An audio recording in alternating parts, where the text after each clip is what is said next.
Batting first, number 22, Shelby Walters, left field. Left field, Walters. Batting second, number 7, Madeline McMahon, the third baseman. The third baseman, McMahon. Batting third, number 16, Kayla Beckham at shortstop. Shortstop, Beckham. Batting fourth, number 21, Cassie Oldman. Designated player, Oldman. Batting fifth, number 6, Eva Scott, second base. Second base, Eva Scott. Batting sixth, number 24, Megan Ramel, the catcher. Catcher, Ramel. Batting seventh, number 12, Mackenzie Johnson in right field. Right field, Johnson. Batting eighth, Catherine Shell, number 3 at first base. First base, Shell.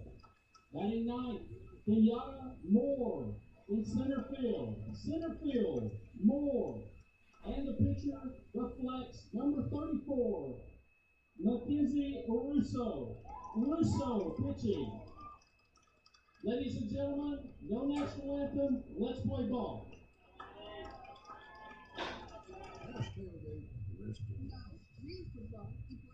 Hoops and wings burgers. Haven't learned it. Hummus. What? You know what's good is an ice cold Coke. If that could be done. Tailgate 101. When I think of potential, I think of a matchstick. When a matchstick reaches its potential, it releases a flame that ignites everything around it. 2018 brings new potential for you and your life at Itawamba Community College, where you are each empowered to do great things. You can be better, accomplish more, and live a life that is above the bar. Your potential is here.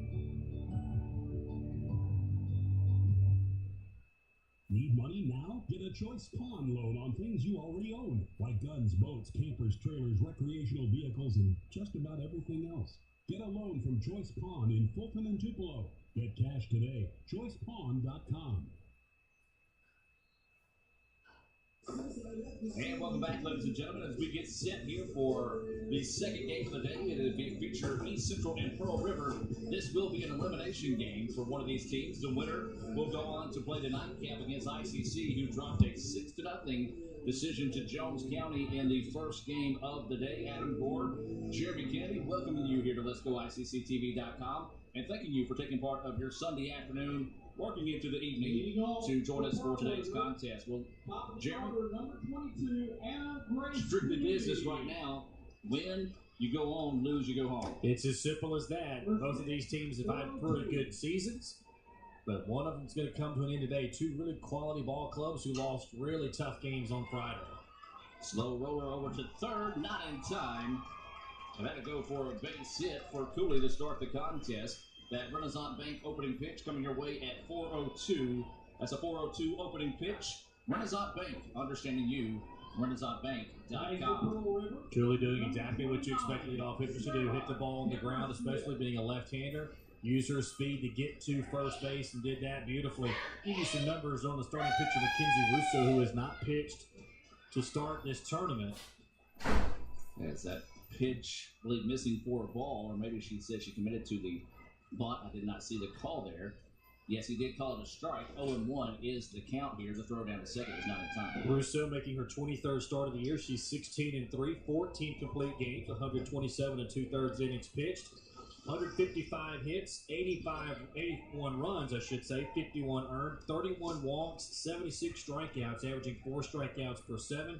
She has given up 5 home runs on the year with a 2.8 ERA. So obviously does a pretty good job minimizing damage, but strikeout to walk ratio, while it's certainly better than 2-1, has struggled at times with her command, which could be a big issue today against this lineup. That pitch missing for a ball. I'm going to stay with the wide camera. Our second up close camera just can't quite handle when the sun dipped behind some of these clouds. But I'm going to tell you this, if you're at the ball game today, you're loving this cloud cover because this humidity after yesterday's rain is way up there. Temperatures creeping into the low, maybe even approaching those mid-80s this afternoon. So it's going to be a balmy afternoon here in Fulton. 84 is the temperature. So I was close. You were close. Mid-80s would qualify. And they're going to say she committed to the bunt there, so that's going to be strike 2. So Depperschmidt, the batter, hitting 225 coming into the tournament. Been pretty good at shortstop this year for this team as well. And that one's going to get away. They said she went. The first base was not open. The runner will go on the, is it a pass ball, wild pitch? It's going to be a wild pitch. Wild pitch. Which works like a bunt. So you do get the runner down to second base, which is what you're trying to do with a leadoff runner. Now you get Taggart and Malone. These were the two hitters that were really, really tough for the first round matchup. Taggart and Malone did really, really well. That pitch is going to miss low for a ball. Well, Jeremy, we saw a outstanding performance by Carly Kirk in the first game today. We talked about she struggled against East Central in their first game of the day, but man, she came out and redeemed herself this afternoon, as that's going to be a foul ball off the foot of the batter for a strike. Yeah, she really did, and that's what you got to have in tournament situations like this. You got to have a pitcher be able to go deep, eat up a lot of innings, and that's what Russo is going to try to do for East Central here in the circle. But dealing with Taggart and Malone, they were really good against Betty Springfield on Friday. And two of the better hitters, matter of fact, the two best hitters for this Pearl River lineup. So if you're Russo, you're going to have to make sure that you do a really good job around them so that when you get to them, you can kind of manage, because you expect them to be able to really hit the softball well.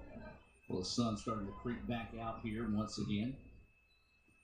Waiting the pitch, and it's going to miss outside. So Russo struggling here a little early, Jeremy, to locate those pitches. Yeah, and that's what I talked about. You look at her stats, and certainly from a wins-losses standpoint, she's been outstanding this year. No question about that at all. But unfortunately, just the numbers themselves kind of give you an idea that at times she does struggle with her command, and we're seeing a little bit of that in this first inning.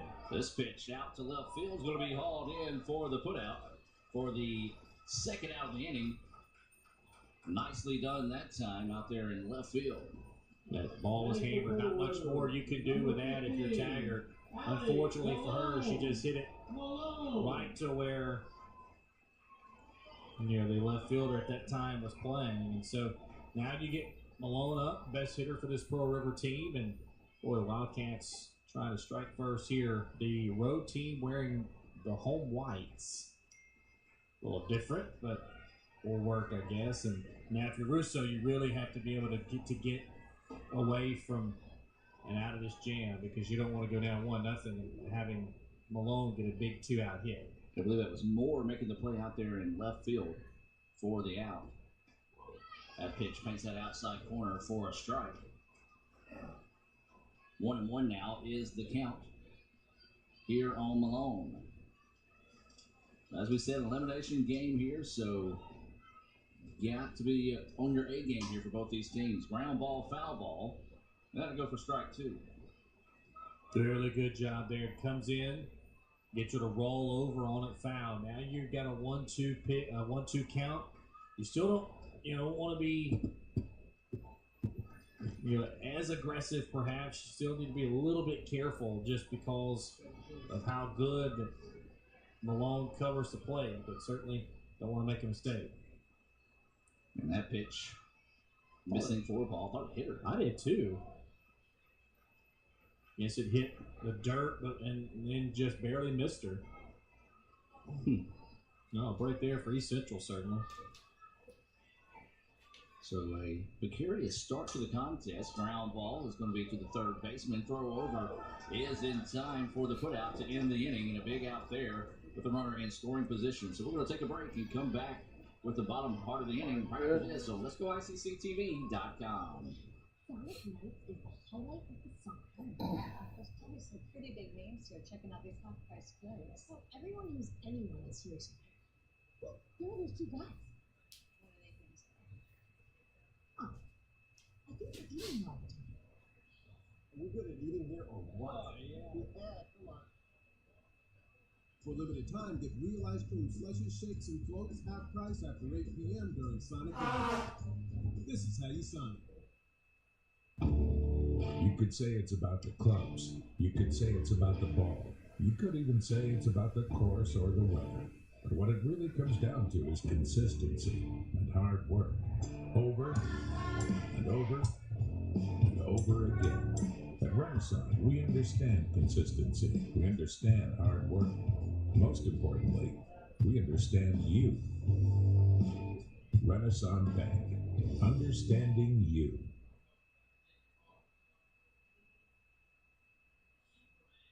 Gotta be hoops and wings.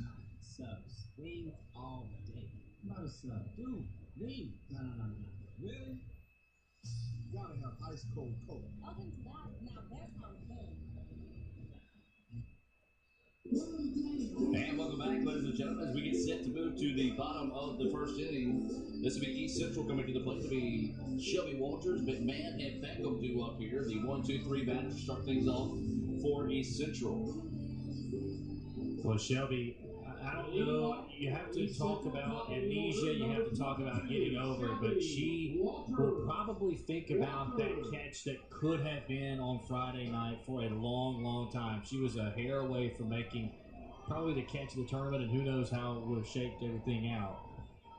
So she will try to lead things off here for East Central. And, yeah, you talked about that. If you missed that catch last night, you can go back and find it on YouTube, on our YouTube channel. Simply search Let's Go ICC. It's also linked on our Tournament Central there on those highlights. It was an amazing play to get to the ball and nearly hauled that one in. But, man, oh, man. Yeah, just on the wrong end of the game-changing play there. Yeah, she did a good job tracking it. Ball hung up in the air forever. She went back to the warning track. I thought it was going to first be short, hit maybe the top of the wall. She goes up, nearly robbed it, had it halfway, and then she comes back over from the fence. Ball pops out of her glove and falls over the fence for a 2-run home run, and that would be what would spark Jones to an opening win. And quite frankly, look, if that play is made by Walters, we may be talking about a very different tournament format at this point. Absolutely, as Jones went ahead and added 2 more runs to that inning after a pair of errors in that inning. So now the count goes 1-2 here on Walters. Scoreless in the bottom of the first. Elimination game here between Pearl River and East Central. Shortstop, jammed her up a second, and man, that great play.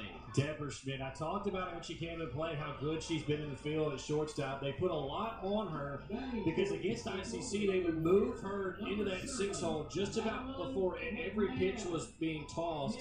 Or excuse me, I should say before they played on Friday, and just about every pitch that was tossed, and she ended up being able to handle a lot. That play right there, you're not going to see on a lot of levels, whether it's baseball or softball. That was as good as it gets. That pitch missing for a ball. I did talk with the East Central coach and Coach Kirk yesterday during the rainout. That's one thing they talked about was the shortstop. Deborah Schmidt. Deborah she's Schmidt. good. She's the general of this team. She directs the defense. She tells the outfield where to get, communicates with the third baseman on where she's going to be. So she is how that defense goes for Pearl River. That pitch across for a strike. Yeah, and she'll, I've watched her a little bit early. She's doing the same thing. She will kind of creep over maybe to that 6-hole. There's going to be a lot of right-handed hitters in this lineup. Taggart going to be one of the few lefties for East Central. And she does a good job putting herself in position. And, well, almost got to that one, but a really good job to slap that one back up the middle. Yeah, if she gets to that one, we're really singing her praises. Yeah, Madeline McMahon, number 7, outstanding. She does a good job at third base for East Central. Took that pitch right back up the box. Didn't try to do too much with it. Got a 1-out single. And now, see if East Central tries to do a little something here. You got Caleb Beckham who can handle the bat. Plays shortstop for this East Central ball club, and she turned an unassisted double play in their last matchup on Friday. A lot of really talented defensive players. You got to be good up the middle in this league, and all 4 of these teams are. Well, if you're looking for the ICC baseball game, it's actually being broadcast by Hines. Hines plays 2 runs to extend their lead to 8-5 over the Indians. That's after 5 complete in Game 1. ICC needs to sweep East Central to have a shot to host the best-of-3 series in baseball. And there's 1. Can they get 2? No. Got the fielder's choice in that situation on the play, but a good idea to cut down that lead runner. Yeah, really good job there. Malone able to snag that. Makes a good throw to Deborah Schmidt. And I really, really good job by Alyssa Easton to get over from her second base position and cover that bag. You're in a situation where you're not sure if it's going to be Olivia Holly, who's in the circle, who pitched pretty well Friday. She's probably not going to be able to get over there. And so Easton able to cover the bag, but couldn't quite get the double play. But you do get that lead runner and bring up 2 outs in the inning. So now with 2 outs in the inning, this is going to be Oldman, the DP, at the plate. She's batting that number 4 spot. Each team with 1 hit so far in the contest. We're still scoreless. Bottom of the first, the second game of 3 this afternoon here on Let'sGoICCTV.com. 1-0 pitch coming. Grounder, second baseman, gets it, tosses it over, and that's going to do it. Nicely done that time on the ground out to end the inning. We played 1, we're scoreless. We'll take a break and be back with more right after this on Let'sGoICCTV.com. Well, my name is Alyssa Lipsy, and I really enjoyed coming here because I was financially stable. That was the biggest thing. And then I was close to home, so I wasn't too far from my family. Just always had contact families, so I had some of the tuition. But they offer some of them scholarships, like there's ACT scholarships, and I've gotten them because I had basically, I was involved in the mission, so that gave me a scholarship. And when I came to ICC, I had support from beginning to end, before orientation up until graduation. It was amazing. I just had one-on-one with everyone I was involved with and everything I did. And I don't know if you paid me better or less than coming here. I go to Ole Miss without paying a dime out of my pocket just because of all the stuff I did here at ICC and all the stuff I got involved in and making connections with my teachers as well as the students that were here and just being open-minded to change. And I mean, I'm having to earn money to go to school, so that's pretty amazing. And ICC is able to do that for me in the long run.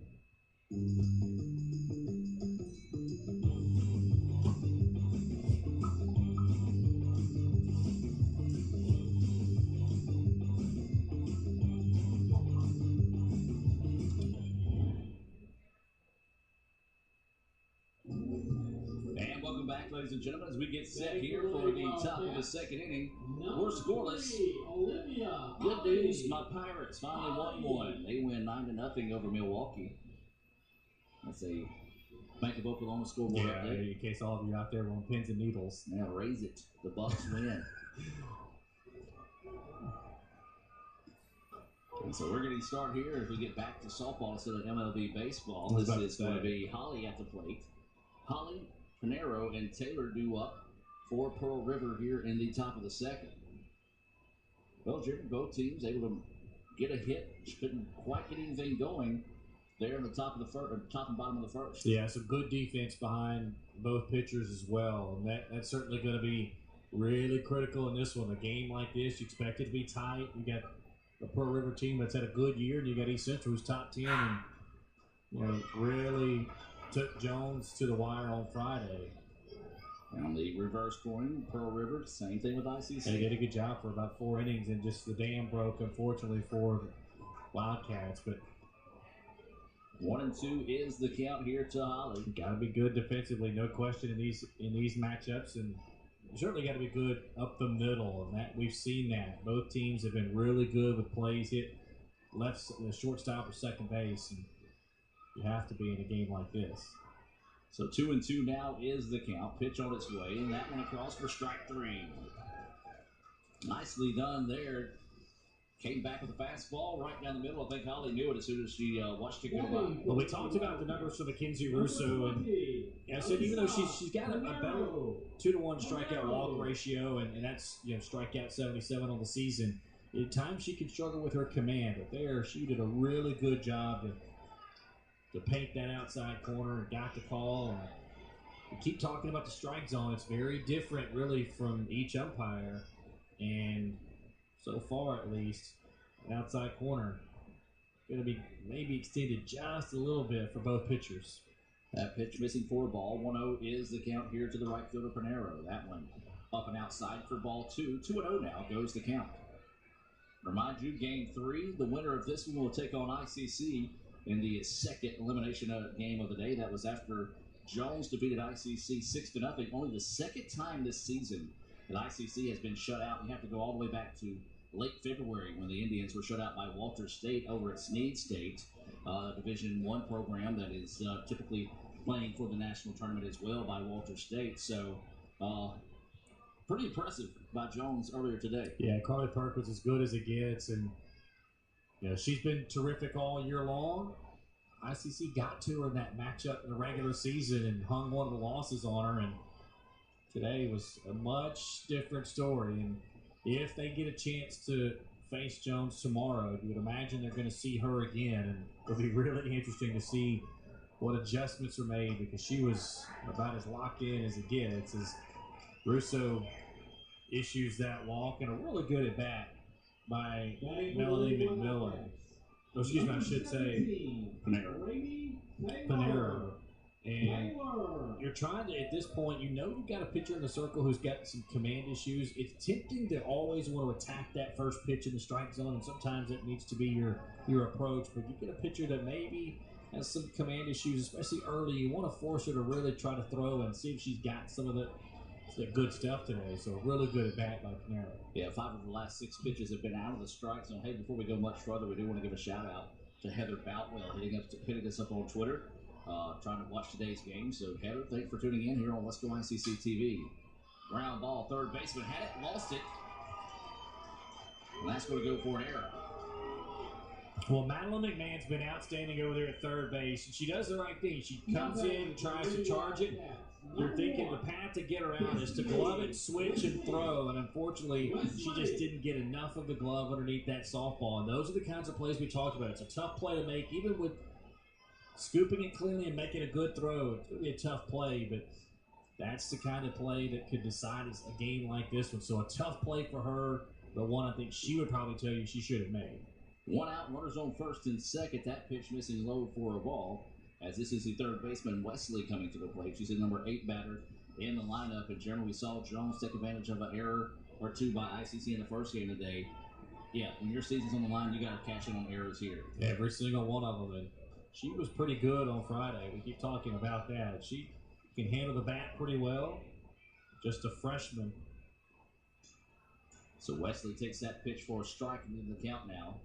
At 1-1, umpires are asked her to tuck that pocket in. See a lot of guys doing that in baseball, and some umpires that you do it, some don't. And this one, well, not a fan of it. Not a fan of it. They'll put some batting gloves back there. Some of those, you see some guys wearing what we call mittens. There's a ground ball up the middle. Shortstop had it, lost it. Is she going to get to the bag in time? I don't think she did. Whoa! They called her out at second base. Let's look at that one again. I don't know about that one. It looked to me like she never had possession of the ball. We'll see. No, she's safe. That's a really tough call I get for the base umpire who's positioned basically in the 4-hole. Man, that's a really tough call. Deborah Schmidt did a good job of coming over. Looked like it was going to be a play where she could at least get the lead out. Then the ball takes a really weird hop, and instead of coming up, it goes straight down. It goes to the bottom of her glove, and at this point, you look at it again, you see it takes that weird hop right there, and she loses it. I just don't think there's any way that she's able to get her out. I'm not sure she had possession of the softball with the ball on the bag. That's a really tough out for Pearl River, and a big break there for East Central. Deborah Schmidt did everything right, just took that weird hop, but I think the Lady Warriors got away with one there. They get a chance for East Central now to get out of this without giving up anything. That pitch up high for a ball. Now, runners on the corners here with 2 outs. And, man, if they can get out of this inning with no damage done here, boy, it'll be huge. It will. And Easton, you look at Deborah Schmidt now, the middle of, just a little bit to the left side of the second base bag. Big hole up there unless Deborah Schmidt moves before the pitch is thrown. That's where you want to go if you're Easton. That pitch right down the middle for a strike. 1-1 now goes the count. Eventually, it gets to the point where maybe you can start judging by the shortstop on where the pitch is maybe going or where they're going to try to attack it. Yeah, that's exactly what you want to do. There's a dribbler right to Deborah Schmidt. She was in the spot right where it went to, easy to end the inning. Really good play. Good pitching by Russo. That's what you want to do there. You want to be able to, in that circle, get that big key out. The runners in scoring position. Keep Pearl River off the scoreboard. We'll take a break. We're still scoreless as we head to the bottom of the second.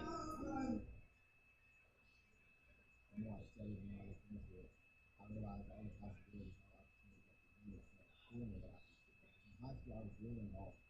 got here, I started myself in about year ago with SEO, RA, and now having more opportunities right in the future. Because of obviously.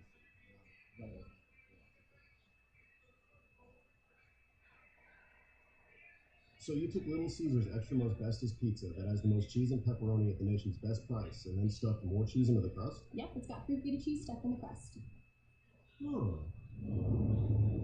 Add more cheese? The pizza with the most cheese. Added more cheese? The pizza with the most cheese. Added more cheese to their pizza. Poor guy. Couldn't wrap his mind around all that cheese. Get a large Little Caesar's Extra Most Bestest stuffed crust pepperoni pizza for $9. Pizza. And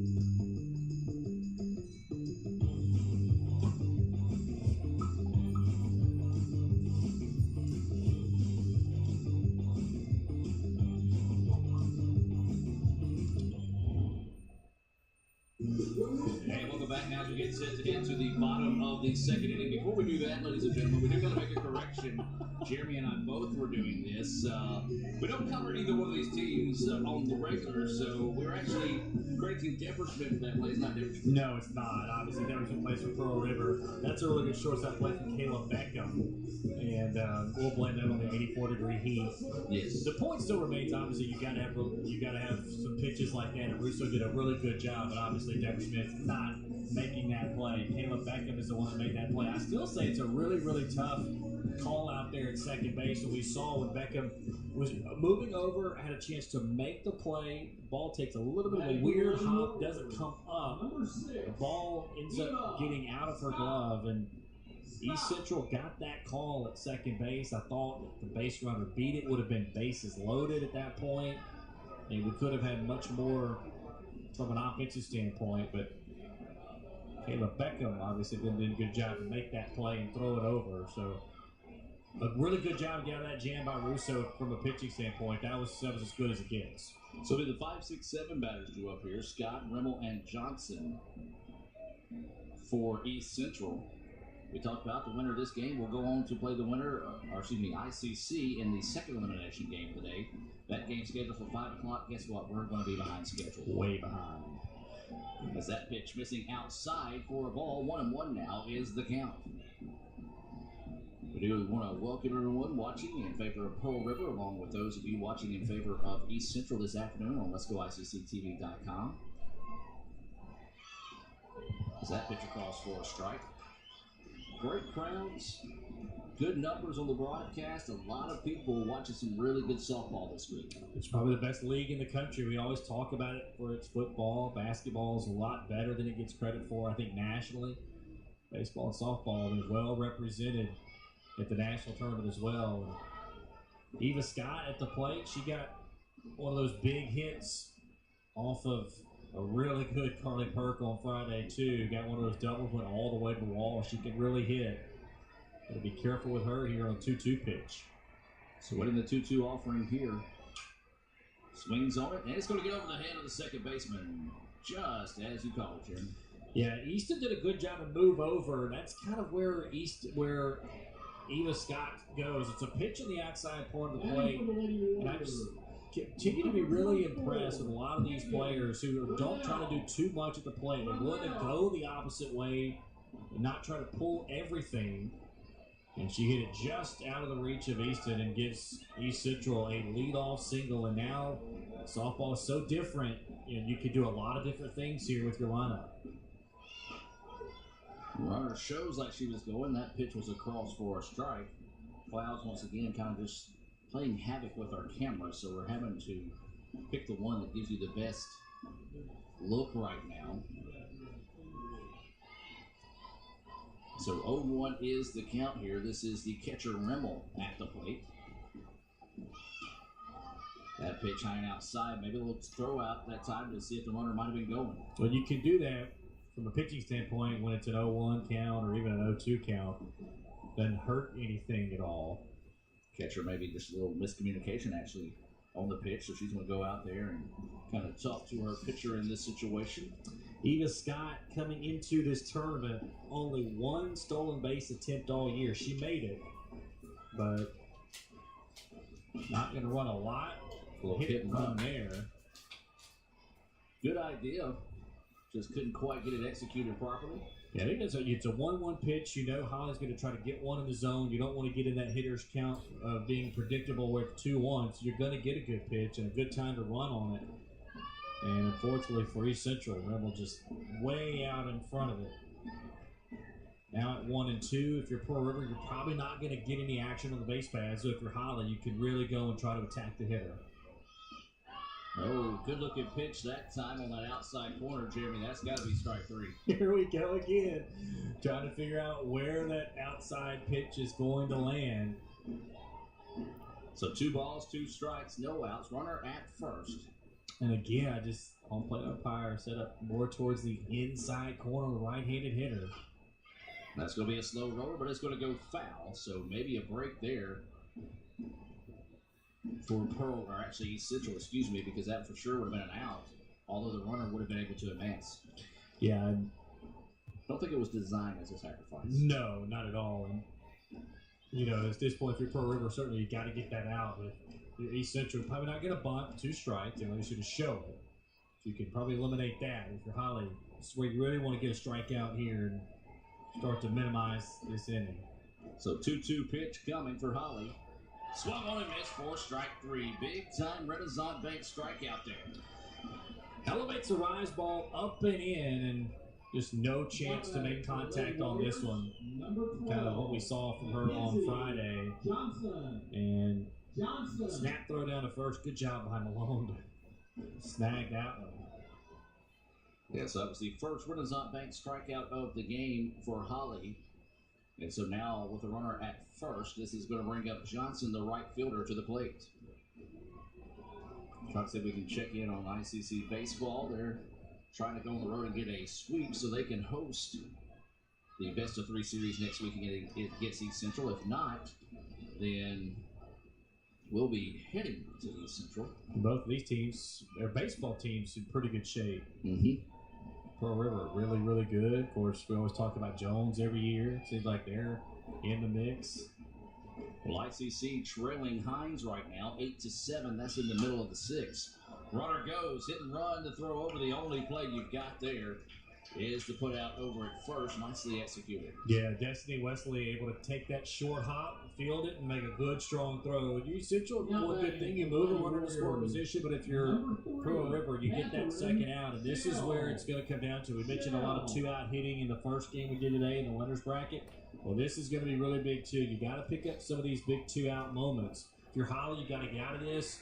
For East Central, and you're Catherine Shell, well, it really would do wonders if you could pick up that big 2-out hit and get your team on the board. That pitch outside for ball once again, flirting with it, but Jeremy, you said it's just really hard to get those outside corners today. Yeah, we just don't know how far that strike zone is going to be expanded on the corners. And I think certainly the better you pitch, the more you're going to be given a little bit of leeway early on. I think home plate umpires are sort of in a show-me mode. You pitch well, you'll get it. If not, then that zone gets a little bit tighter. Pitchers would probably complain that that's not really fair. It should be a strike regardless of how I'm pitching, but this is kind of human nature. If it's like the first game, it will be come the 5th and 6th inning. Yeah, that's true, too. Sometimes that strike zone can expand based on where we are in the contest. So 2-0 is the count. And that one called a strike. That looked up. And it looked like the same pitch we just got a minute earlier. We could critique the home plate umpire all day. The biggest thing I would just still say, though, is that what bothers me is that with you get the home plate umpire set up on the inside corner with a right-handed batter, and you go away. I just don't think it's, you could really tell whether or not that pitch catches the zone or not because your angle is not the best. If you're right behind home plate, even if that catcher moves over and you leave yourself exposed, you can at least see a little better if that pitch is borderline on the outside corner versus just kind of having to sort of just figure out, it looks like that's going to be what I called all day. Shell looking at a 2-2 count with 2 outs and a runner at second. Bottom of the second. Deuce is wild with 2 outs.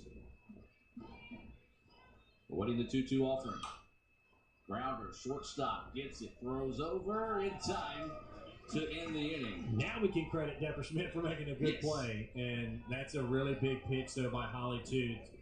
RBI situation, ground out, Really good two-out pitching with runners in scoring position by both Russo and Holly so far. We're going to take a break and be back with more right after this on Let'sGoICCTV.com. What's better than waiting in line at the bank? Literally everything. Renaissance Bank's mobile check deposit lets you take care of checks wherever you want. Click on Deposit Check in the Renaissance mobile app. Read and hit Continue on the bottom of the notice page. Sign it. Write your name, account number, and for mobile deposit only on the back. Photograph it, front and back, so we know it's real. Type in the amount, choose the account to deposit into, click Continue, and go on your way. You'll receive an email that is being processed, but hold on to the hard copy until the check clears, and then rip it up and throw it away. So what are you waiting for? Download the Renaissance mobile banking app and make waiting in line a thing of the past. Check, phone, check. Renaissance Bank, understanding you. Member FDIC. Hi, I'm Jada Sandifer. I am ICC's Most Beautiful 2018, and you're watching Let's Go ICC TV. And welcome back, ladies and gentlemen, as we get set to move through the top of the third inning. Still scoreless here between Pearl River and East Central. Elimination game. The winner of this game will go on to face ICC in the nightcap. We typically say at 5 o'clock, but guess what? We ain't even going to scare start that game at 5 o'clock. It might be closer to 6:15 before we even get this game over with. So we go back to the top of the lineup. The 1-2-3 batters due up here. This is going to be Cooley, Depperschmidt, and Taggart due up here for Pearl River. And that pitch outside corner for a strike. Well, I just told you ICC made it to an 8-7 game in the top of the sixth. Well, Hines picks up 4 runs on 5 hits. A pair of doubles. They lead it now 12-7 after 6 complete in game 1. The Indians needing to find a way to win that one and win game 2 in order to host next week. If not, they'll be on the road at East Central. So is that game 1 or game 2? It's game 1. So that's going to be the 9-inning game. Yes. Is that accurate? Okay. Yes. Grounder right back to the pitcher. Tosses it over for the putout. Nicely done that time for out number 1. Yeah, one good thing so far for both pitchers, whether it's Russo for East Central or Holly for Pearl River, is that without jinxing them, neither team has got really anything hit pretty hard. Everything's been on the infield. A lot of ground ball outs. Just when you know you're really getting the pitch down in the zone, you're getting hitters to really swing over the top of it. And so far, so good for both pitchers in the circle. That pitch across for a strike. 2 hits for East Central so far. 1 for Pearl River, and that belongs to Cooley, who just grounded out. And this is Depperschmidt. She struck out swinging for the first out of the first inning. Apparently has made 12 outs according to us in the game. Ground ball to the third baseman, scoops it up, throws it over in time for the putout. There's another ground ball out. Madeline McCann is over there at third base, and she and Destiny Wesley have done really strong things as well. And we talked about Depperschmidt at shortstop, and we were shortchanging Taylor Beckham on some plays. Beckham does a little bit of the same thing Depperschmidt does. She moves a lot before the pitch is thrown, and they really play her in that 6 hole. You can see her barely in your screen. There's a grounder to second, and a real quick top of the third inning there. We'll keep it here, Jeremy, since we just had that quick inning. You go ahead and complete your thought. Yeah, I was going to say, that's old school softball quick right there. But we talked about Depperschmidt doing that. Beckham does that a lot as well. She'll move a lot before the pitch is thrown, and they really play her a lot in that 6 hole. So if you're a hitter for Pearl River, you have to say, okay, look, they're going to play me to try to pull that way. I've got to figure out a way to get it middle, just a little bit more to the left-hand side of that second base bag.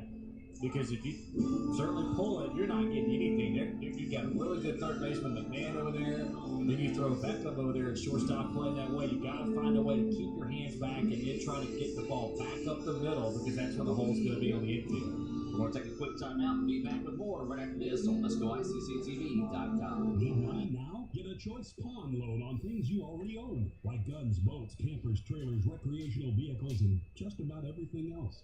Get a loan from Choice Pawn in Fulton and Tupelo. Get cash today. ChoicePawn.com. At Food Giant, serving you is our #1 priority. We offer the freshest produce, highest quality meats, tasty baked goods, and the best meats and cheeses in our deli department. At Food Giant, you'll always find a staff member eager to help you find exactly what you need. Freshness, variety, value. Shop Food Giant today with several locations in North Mississippi. I'm Dr. Laura Cagle, Cagle Eye Center in Fulton. We offer comprehensive eye exams to provide proper diagnosis and treatment of various eye diseases. Browse our large selection of frames available in prescription and non-prescription. Call to schedule your eye appointment today at Cagle Eye Center in Fulton. And welcome back, ladies and gentlemen, as we now move to the bottom of the third inning. We're still scoreless here between Pearl River and East Central in this elimination game. Adam Gore, Jeremy Kennedy, Raphael Henry on hand here for this one. The winner of this game will advance to play ICC in the second elimination game later this evening. And due up here, it is going to be the 9-1-2 batters. Moore, Walters, and McMahon due up for East Central.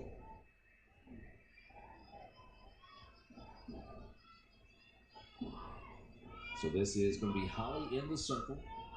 Doing pretty good so far. She's got 1 strikeout. She's given up 2 hits, but East Central hasn't been able to do anything with those hits. That pitch across for a strike. Jeremy, that's one thing we saw Jones do well in the first game of the day. Throw early pitches for strikes, get ahead of the counts throughout the entire game. Yeah, we talk about it all the time. Sounds easy, hard to do, but when you can get it done and get it done consistently, boy, it just makes it a whole lot easier to pitch when you're constantly ahead 0-1. In this case, if you're hotly 0-2. I don't know if he called that. No, he called that a ball. 1-1 is the count. I didn't see him make any motions that time.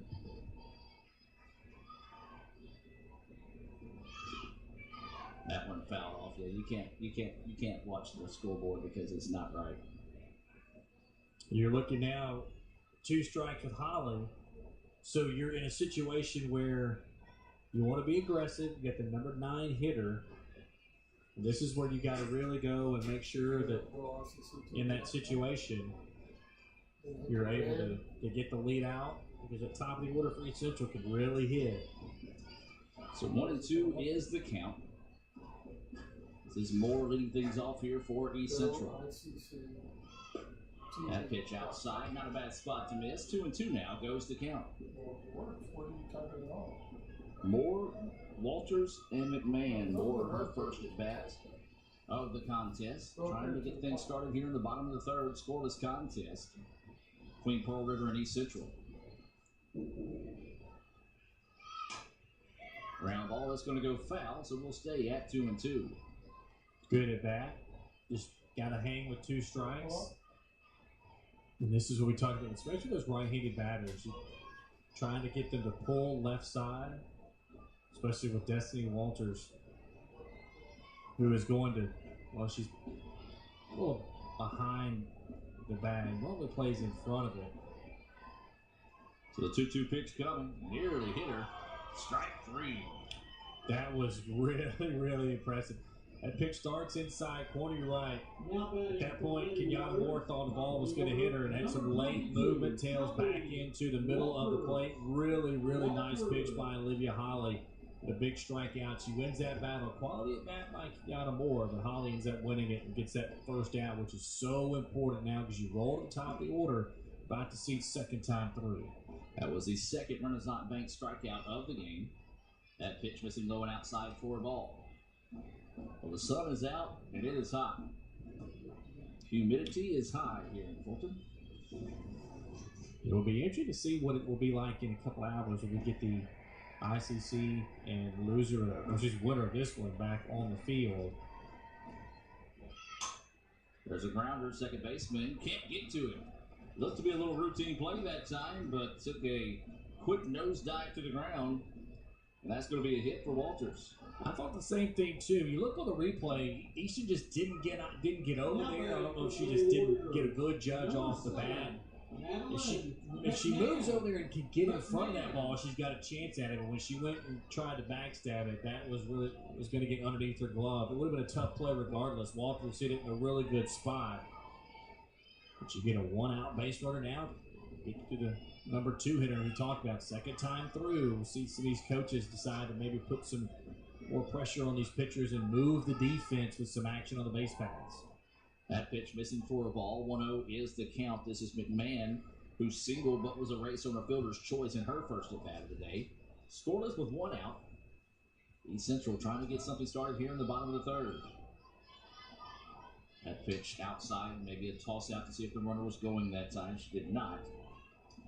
So that goes for a ball. Walters coming into the state tournament 13 for 14 in stolen bases this year. East Central doesn't run a lot. I mean, comparative to ICC and Jones, 78-84 coming into the state tournament. Paints that outside corner for a strike. 2-1 now is the count. Once again, that outside corner consistently inconsistent. Yeah, and especially because the pitchers are going to live with it all day.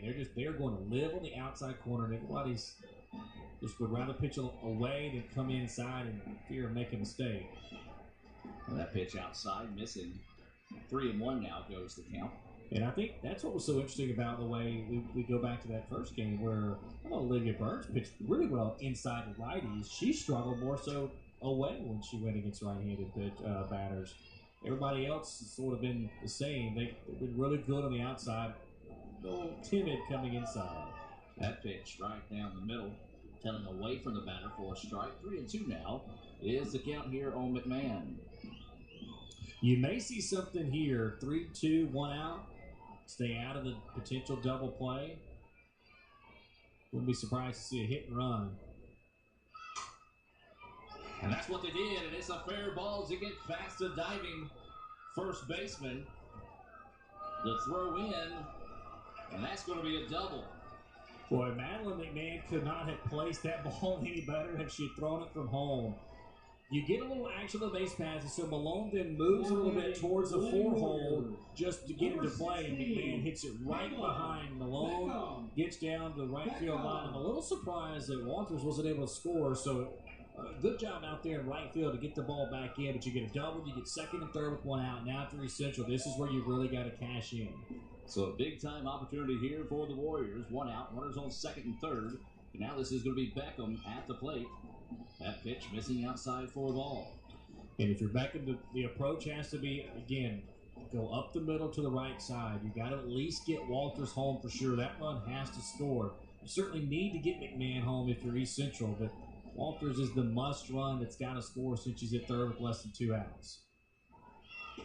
That pitch across there for a strike. Right now, if you're Pearl River, get a strikeout here, find that second out, see if you can get out of this inning without any damage done, and that would be huge. We just saw earlier a 3-up, 3-down inning that we saw in the second where Pearl River got out of the jam. Trying to do the same here. Or excuse me, where East Central got out of the jam. Pearl River trying to do it here. Oh, good-looking pitch. Guess it missed low.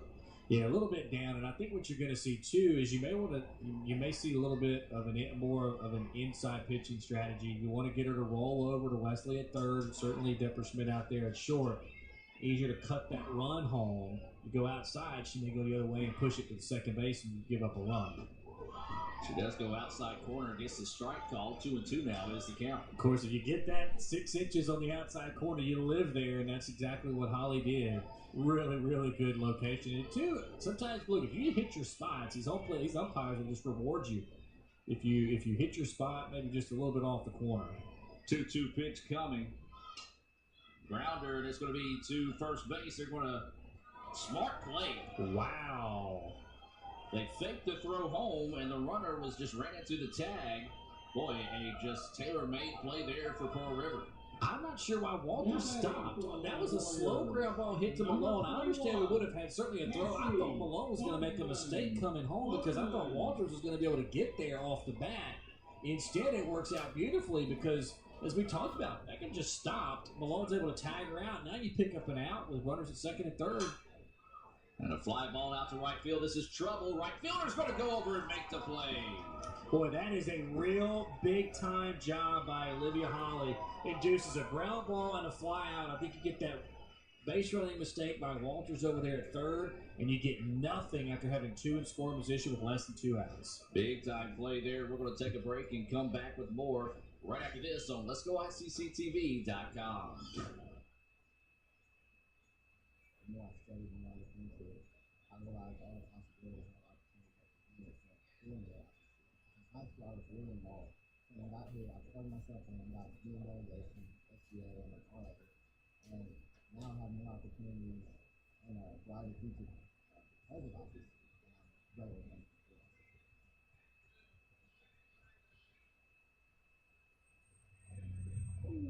I could get the extra most bestest with the most cheese and the most pepperoni for $6. Or I could get a pizza with less toppings for more money.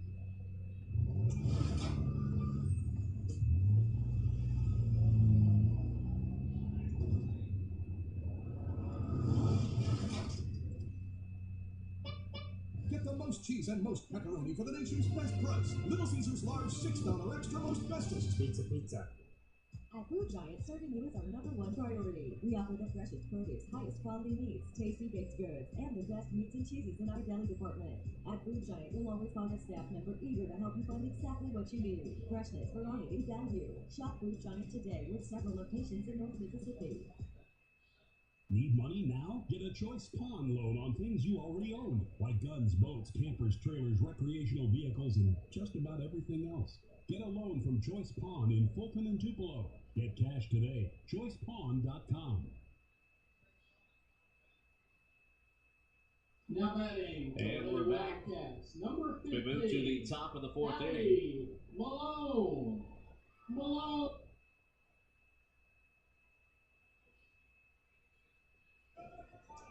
So we're in the top of the fourth inning. Scoreless contest here in this elimination game. And that's going to be a ground ball for the shortstop. Throw over is in time. You saw the switch to the Choice Pawn ad instead. So that is going to be a ground out there to start the top of the fourth inning. Now batting. But we talked about these one pitch, one outs. You know, in this situation too, it's so important, obviously, to be able to conserve some of your pitching staff. And when you're able to get these one pitch, one out situations, boy, it really, really does a whole lot of good. That one definitely going to be foul, but you know, I think Russo's done a pretty good job in a sense that she's been very aggressive, and she's been mixing pitches in and out of the zone. Pearl River hasn't really gotten a lot on the barrel of the ball a lot, and as we read her numbers earlier, she's been, you know, had some issues with command at this point, but so far so good. She's really done a good job pumping it in the strike zone. That pitch comes across for a strike. 0-2 now is the count here on Holly. Holly struck out looking in her first at bat. That was for the first out of the second inning. So one away. Swung on and missed for strike three. Big time Renaissance Bank strikeout there. Nothing fancy about this one. Pitch has a little late movement away from Holly, but velocity right down the middle. And Russo, fewer than 5 pitches started this inning already, has 2 outs. Working quickly, good rhythm, starting to really show some command, throwing strikes. Spinero, who walked her first time up, and she swings on the first pitch she sees. And it's going to float out to right field, and that's going to be a very quick inning, a 6-pitch inning there. And that's what you like when you're trying to catch up with the schedule you're already behind. So we're going to move to the bottom of the fourth inning. Scoreless here between Pearl River and East Central. Ever since you got that license, you haven't stopped moving forward. Now that you're older and on the move, you need a safer place to keep your money. We get it. A student checking account frees you up with things like mobile check deposit. Take care of that check from grandma without having to stop at bank. Pay with your phone when you're out with friends. And stop worrying about ATM fees. We'll pay you back for those. Worry about your future, not your money. And know that we'll stick with you wherever you go. Renaissance Bank. Understanding you. Member FDIC.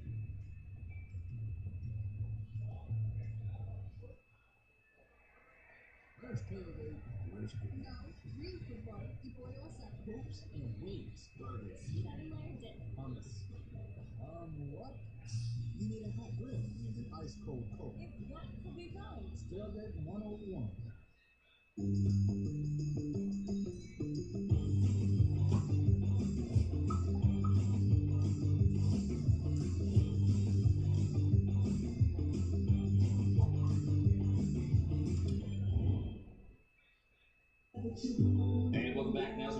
Hawks get set to move to the bottom of the fourth inning. It'll be the 5, 6, 7 batters due up here. Scott, Rimmel, and Johnson due up for East Central.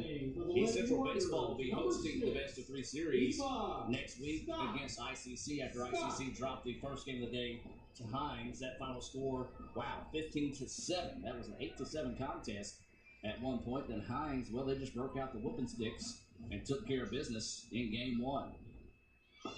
Your score here, scoreless. And this is Scott, the second baseman. She singled to start the second. She hits the ball the opposite way. I'm a little surprised Easton is as pulled into the 4-hole as she is. She hits the ball really kind of middle to right, barely right side of that second base bag. That pitch finds the corner for a strike.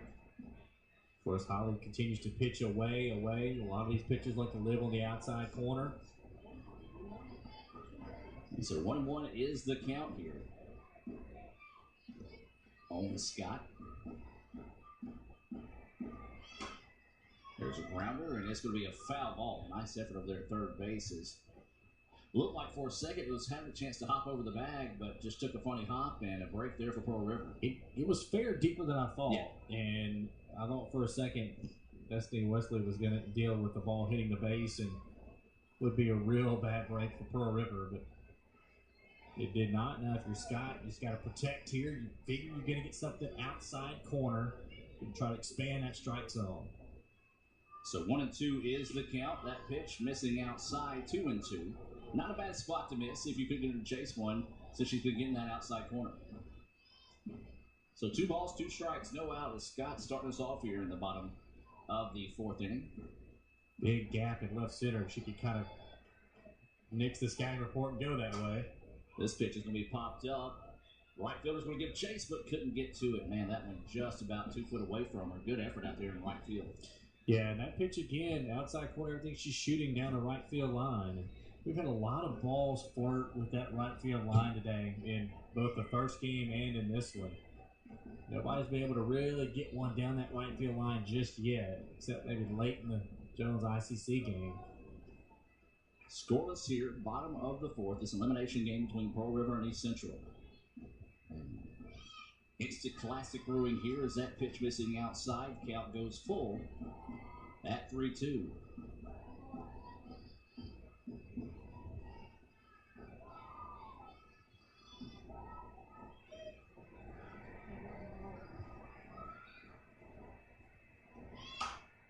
This pitch is going to be hit and dropped for a base hit. This is going to be trouble here. And that's going to be a double. Well, good job recovering quickly that time to be able to get the ball in. I thought she, for a second, might have had a chance to look at 3. Boy, does she hit? Her scouting report is as perfect as it gets. Everything she hits is right there. She did it in her first at bat. She did it that at bat too. Hammers this. It's a 3-2 pitch, and she's able to split it perfectly. Really good effort out there in right field and a nice attempt at a diving catch. Fortunate, really, that East Central didn't get Eva Scott all the way to third base. You're right.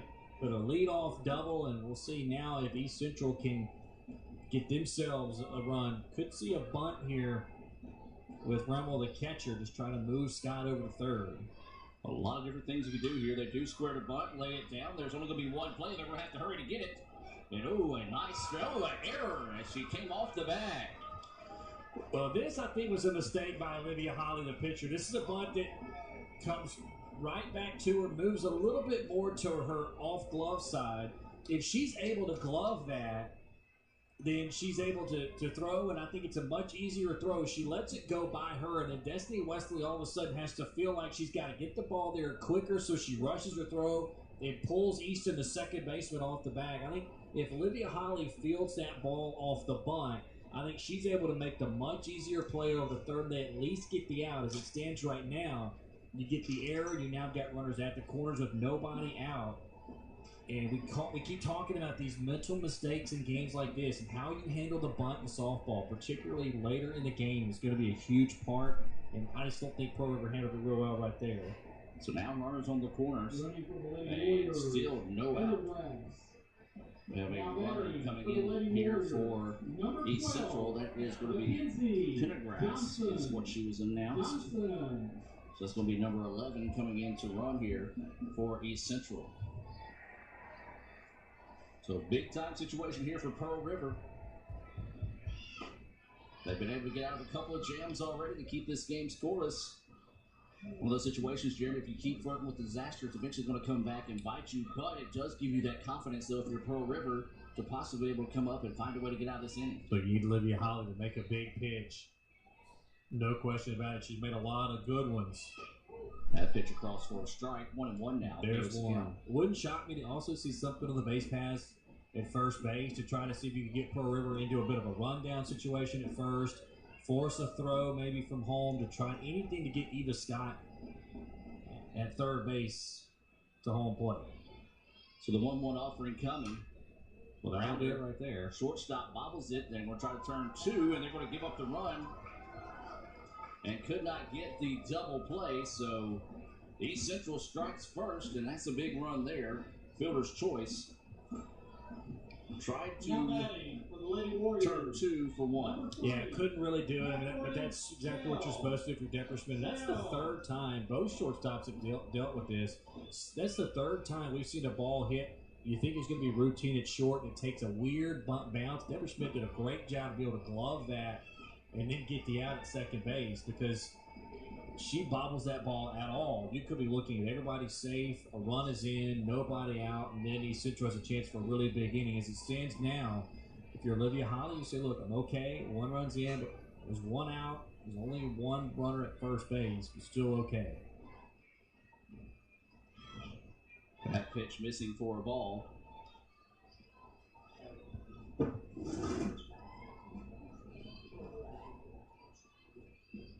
So we're in a situation now where you're talking about Olivia Holly trying to just minimize this damage, and that pitch is going to miss outside. And that's the other thing, too, is that how these pitchers, we talk about these defensive players, but how these pitchers also handle a situation where you get a run in, maybe defensively, they're in a situation where you have something go against you. And how they handle that is also going to be key, too, is you get a good pitch there, now you run the count full, and you're in a situation where you think maybe you could see something again on the base pass here in a hitter's count. So the count goes 3-1 with 1 out. That pitch, generous corner there for the strike. Now the count goes forward. You're definitely going to probably see something here. 3-2 with 1 out. You got Mackenzie Johnson over there at first base.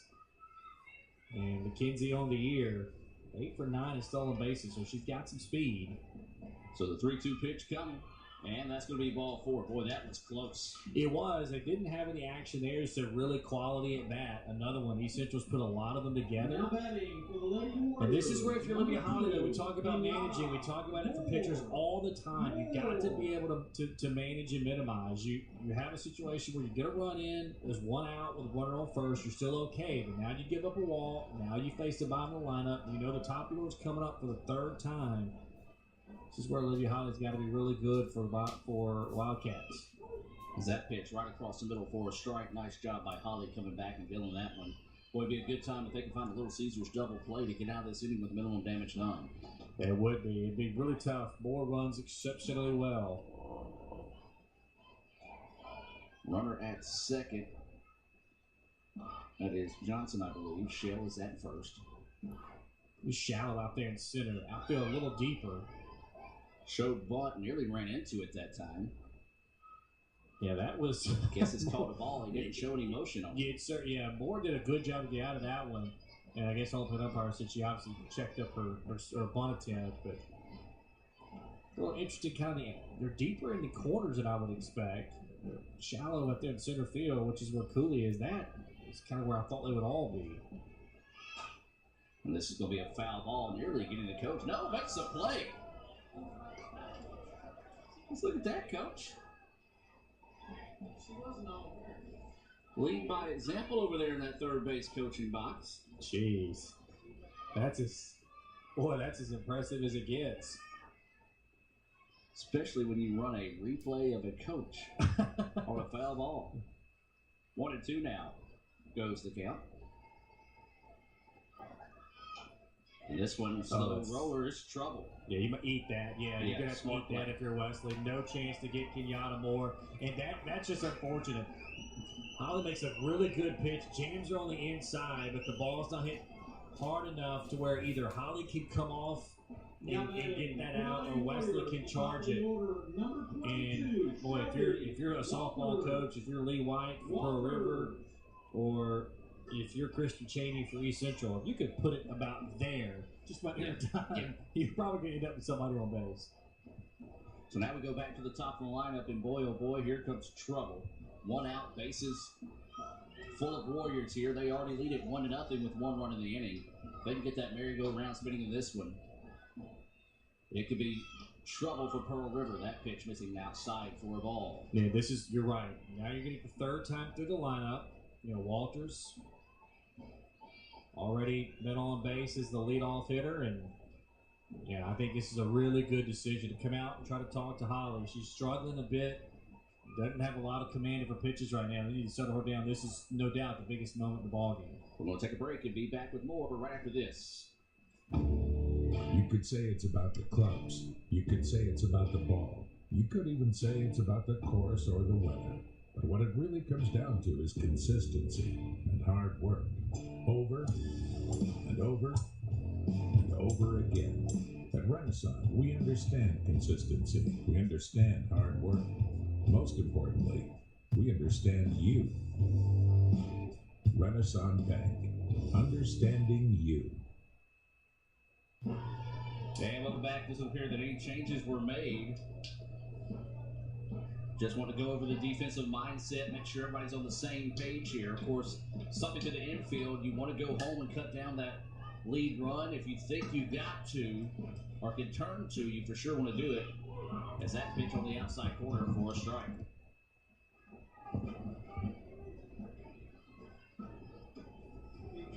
Yeah, Malone in at first. You can see her kind of at the very edge of your screen. Wesley not in your picture right now, playing kind of even with the bag. You can see there. No question. Hit to one of them, you definitely come home. That pitch missing outside for a ball. And I think unless the ball is hit just incredibly hard to either Depperschmidt at short or Easton at second, they have to just concede that run at third. You've got to get the out. You've got to go to second to get the out. You can turn a double play, probably not going to. Walters runs extremely well, but you're going to have to just give up that run if his ball is hit the middle of the infield. Like that. And there's a grounder. Going to get the force over to third, but it does score the run. So East Central takes the 2-0 lead. That's a really good play by Depperschmidt. You understand, look, I got no shot to get the runner coming home. The ball took you to that side anyway. So you go the short route, get the lead runner at that case. So a base hit doesn't necessarily guarantee score you a run, as it would have, obviously, if the runner's at third base. But that's a nice job. A good piece of hitting, and also really smart play by Depperschmidt. So with 2 outs now in the inning, that pitch missing for a ball. So now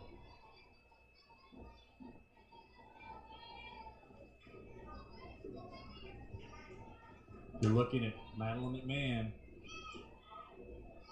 and that pitch is downstairs, so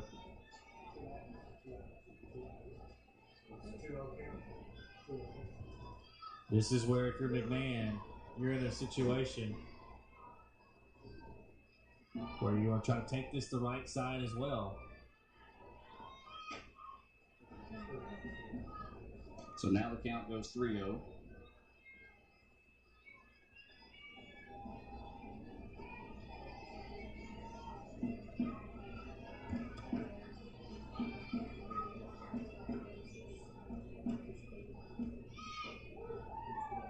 Well, that one hangs on. Good pitch by Holly. I'm certainly going to understand the take sign there for McMahon. Now 3-1, you're going to get something here. You certainly don't want to walk the bases loaded. You got to be sitting dead red fastball, ready to hammer it into the gap.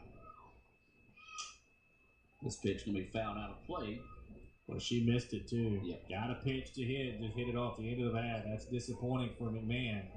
A break there for Holly, and as bad as this inning has been for Pearl River, if you only give up 2 runs, considering how many base runners East Central had, you feel like you're still in this thing. 9 outs left. 3-2 is the count. Gonna get runners moving too. They go, and that's going to be ball 4. Ooh. Borderline pitch going the way of East Central there, and a big-time break is now bases are going to be loaded once again for East Central. Yeah, I think that's a good call if the pitch missed, but you see just the reliance of always pitching to the outside. If you're a hitter in this game, you eliminate the middle third of the plate. Just eliminate it, go up there, step up closer to home plate, and just say, this pitcher's not coming inside. So you basically say, I'm looking at everything middle away. And I just think that's why you got to mix it up. You got to pitch a little more inside. I know some of these pitchers have been maybe successful at it, but at this point in the season, if you can't at least mix in your pitches location-wise, hitters just going to sit on that. You're going to get into a lot of 3-2 counts, and they're not going to fall for a pitch on the outside corner. So this is going to be Beckham who grounded out to first base, and actually she's hit it to the right side of the field both times in her at-bats. So 2 outs in the inning, bases loaded. That pitch across for a strike. A little bit more on the inside part of the plate. Also, too, these right-handed hitters really susceptible to being jammed. If you've got really good left side of the infield defenders. So 0-1 is the count with 2 outs. Bases loaded. 2-0 is your score, East Central. There's a little slow roller, and they're going to throw it over to first, and got her in time. Boy, a bang-bang play, but able to get out of the inning. Yeah, really good pitch. Came on the inside corner. Jander, Decker Schmidt did a good job to charge that ball. If she sits back and waits, it's going to be a run. Instead, she charges it, makes a good throw, and they're out of it, only giving up 2. We're going to take a break and be back with more right after this on Let'sGoICCTV.com. That is, for me, one of the greatest attributes about ICC because it was challenging. It's still challenging in the classroom, but the classes are small enough where you know the teacher by name, the teacher knows you by name, and you're not just another number. The teachers you can talk to them, and they know you, and they know kind of what your needs are, where you struggle in class, where you excel in class, and they give you office hours where you can go by at any point in time. And I know I had a friend at one point, and her grandmother had passed away, and she had a test the next morning. And the teacher said, well, meet me up here at 9 o'clock at night. And that's just something that you get, I see that you don't get anywhere. Huh. Don't you know Little Caesars has the extra most bestest for $6? $6? I gotta sit down. Yeah, it has the most cheese and pepperoni for the nation's best price. Most cheese and most pepperoni? I gotta sit all the way down.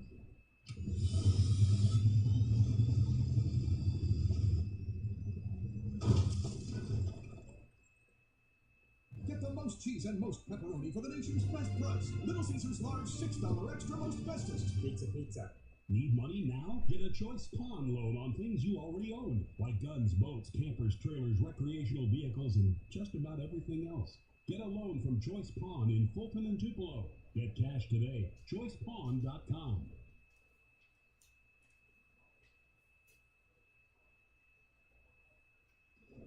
And welcome back, ladies and gentlemen. 2-0 is your score. We're playing 4. Lady Wildcats. Number 17. And now this is going to be we go to Pearl River. This is going to be the 7, 8, 9 batters. Taylor, Wesley, and Easton. So you were confused by the road team wearing the white pinstripes too? That's what it is. Exactly what it is. I'm not an idiot. That pitch across for a strike. Well, Russo, she hasn't pitched in a while. I'm always intrigued by these pitchers who are in a rhythm. They're up, they're in the circle, they go back to the dugout. Now they have to sit for 15 or 20 minutes of real time. How do they pitch? There's a grounder up the middle. Throw over to first is going to be in time. 6-3 on the putout of Taylor. Good start there. Good play by Beckham. Pearl River just has not been able to get anything hard hit off of Russo at all. It's been a lot of that. Just a lot of routine ground balls. They don't hit anything into the air. And you get to now towards the bottom of this lineup. Matter of fact, as you mentioned, 7, 8, and 9. So they're going to have to wait another inning to get the top of the order up the third time through. That pitch right across for a strike. One thing we do got to give a little bit of credit to as well, we haven't really talked about it, has been the pitching effort out of Russo. She gave up a hit to start the ball game. Hasn't given up one since. My bad if you gave up one here. Yeah, ooh. Apologies in advance, East Central. Yeah. That's what we do, though. We have to give you that kind of stuff, and you get mad at us when it happens. But you're right, though. A lot of that, she's been, what we talked about with Carly Pert. Just attack the zone, throw strikes, get it in there. It sounds easy, but she's doing it. You're looking up ahead again, and she's ahead 0-2. Everything's been ground balls. Only 2 outs have been recorded on the outfield. Yeah, that's kind of, that's kind of the way to pitch. Yeah. Let your defense behind you help you, especially if you're good. I mean, Beckham's really good at short. McMahon's been terrific at third base, and a lot of it's been hit that way. Not a lot to Eva Scott over there at second. And there's a shot right back to the pitcher. Will have to hurry on the throw, and it's not in time. And as I said, that's on me after talking about the fact she hadn't given up a hit since the first batter, and a tough play there. And they're going to come out and check on the pitcher. Yeah, that's really the first time you just kind of want to, from a softball standpoint, that's one of the first times in a while Pearl River's gotten anything. And that was a well-stroked ball right back up the middle. If Russo doesn't get a foot out there, it's a base hit into center field. And certainly hope that she's okay. And looks like she can put some weight on that foot. And they always tell pitchers, hey, look, you pitch and the ball's hit. Don't try to stick that foot out there. Don't try to stick the non-glove hand out there. Yeah, look, it came off her. Is it the foot she pushes off on? Yeah, and it's hard to tell somebody that. You're trying to stop the ball, so it's human nature. Yeah, to just try to throw a leg out there, a foot, or your off glove hand. And she did a good job at least stopping that ball and gave McMahon a chance to come and make that play.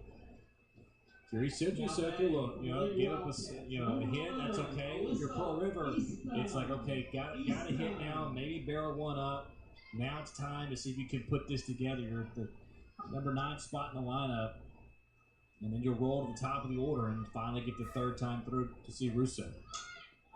Lays the bunt down, it goes foul for strike 1. 2-0 is your score. We're in the bottom of the 4th inning, the top of the 5th inning. Yes, top of the 5th. That's right. They scored 2.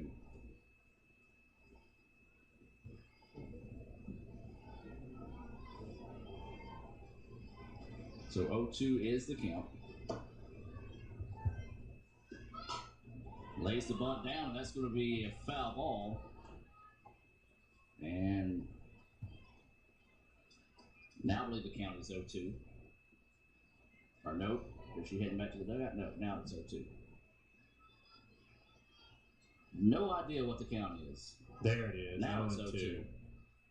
But we had it as 0-2, or now 0-2, but got some confirmation from the home plate umpire. That pitch missing low and outside for a ball. I was just going by what was off the scoreboard. So now you're looking at 1 and 2. Probably not going to get as much action. Wesley over there at first can run. I think you want to try to see if you can get something at the plate. And a really good job there by Easton just to hang on, because that has a lot of velocity to the plate. Russo really came with a pitch there. So that one fouled off. We'll stay at 1 and 2. 1 out in the inning. Wesley over at first base after that single. And this one popped up. Center fielder drifting back will squeeze it just shy of the warning track for out number 2. So Kenyatta Moore did a great job to read that one. It was hit a little deeper than I thought. At first, I thought this was going to be a real lazy fly ball into center field, but the ball kept drifting. There was no wind whatsoever. The American flag out there hasn't moved, I don't think, since we started. No. And Kenyatta Moore did a good job, stayed in front of it, tracked it the whole way, and made the catch. Not an easy play for Pearl River. Finally get a ball, though, deep in the outfield. Just sort of hope for them. Maybe you can start to get some quality at bats and string something together. That pitch misses low for ball 1. So 2 outs and a runner at first. This is Cooley at the plate. She did single advance on a wild pitch in her first at bat. Rounded out to the pitcher for the first out of the 3rd. That pitch misses somewhere. The catcher even held on a little bit longer, like, are we sure that was a ball? Yeah, trying to frame that one, no doubt. So 2-0 is the count. 2 outs and a runner at first. And that one, almost a carbon copy of the last pitch. Called a strike. 2-1 now is the count.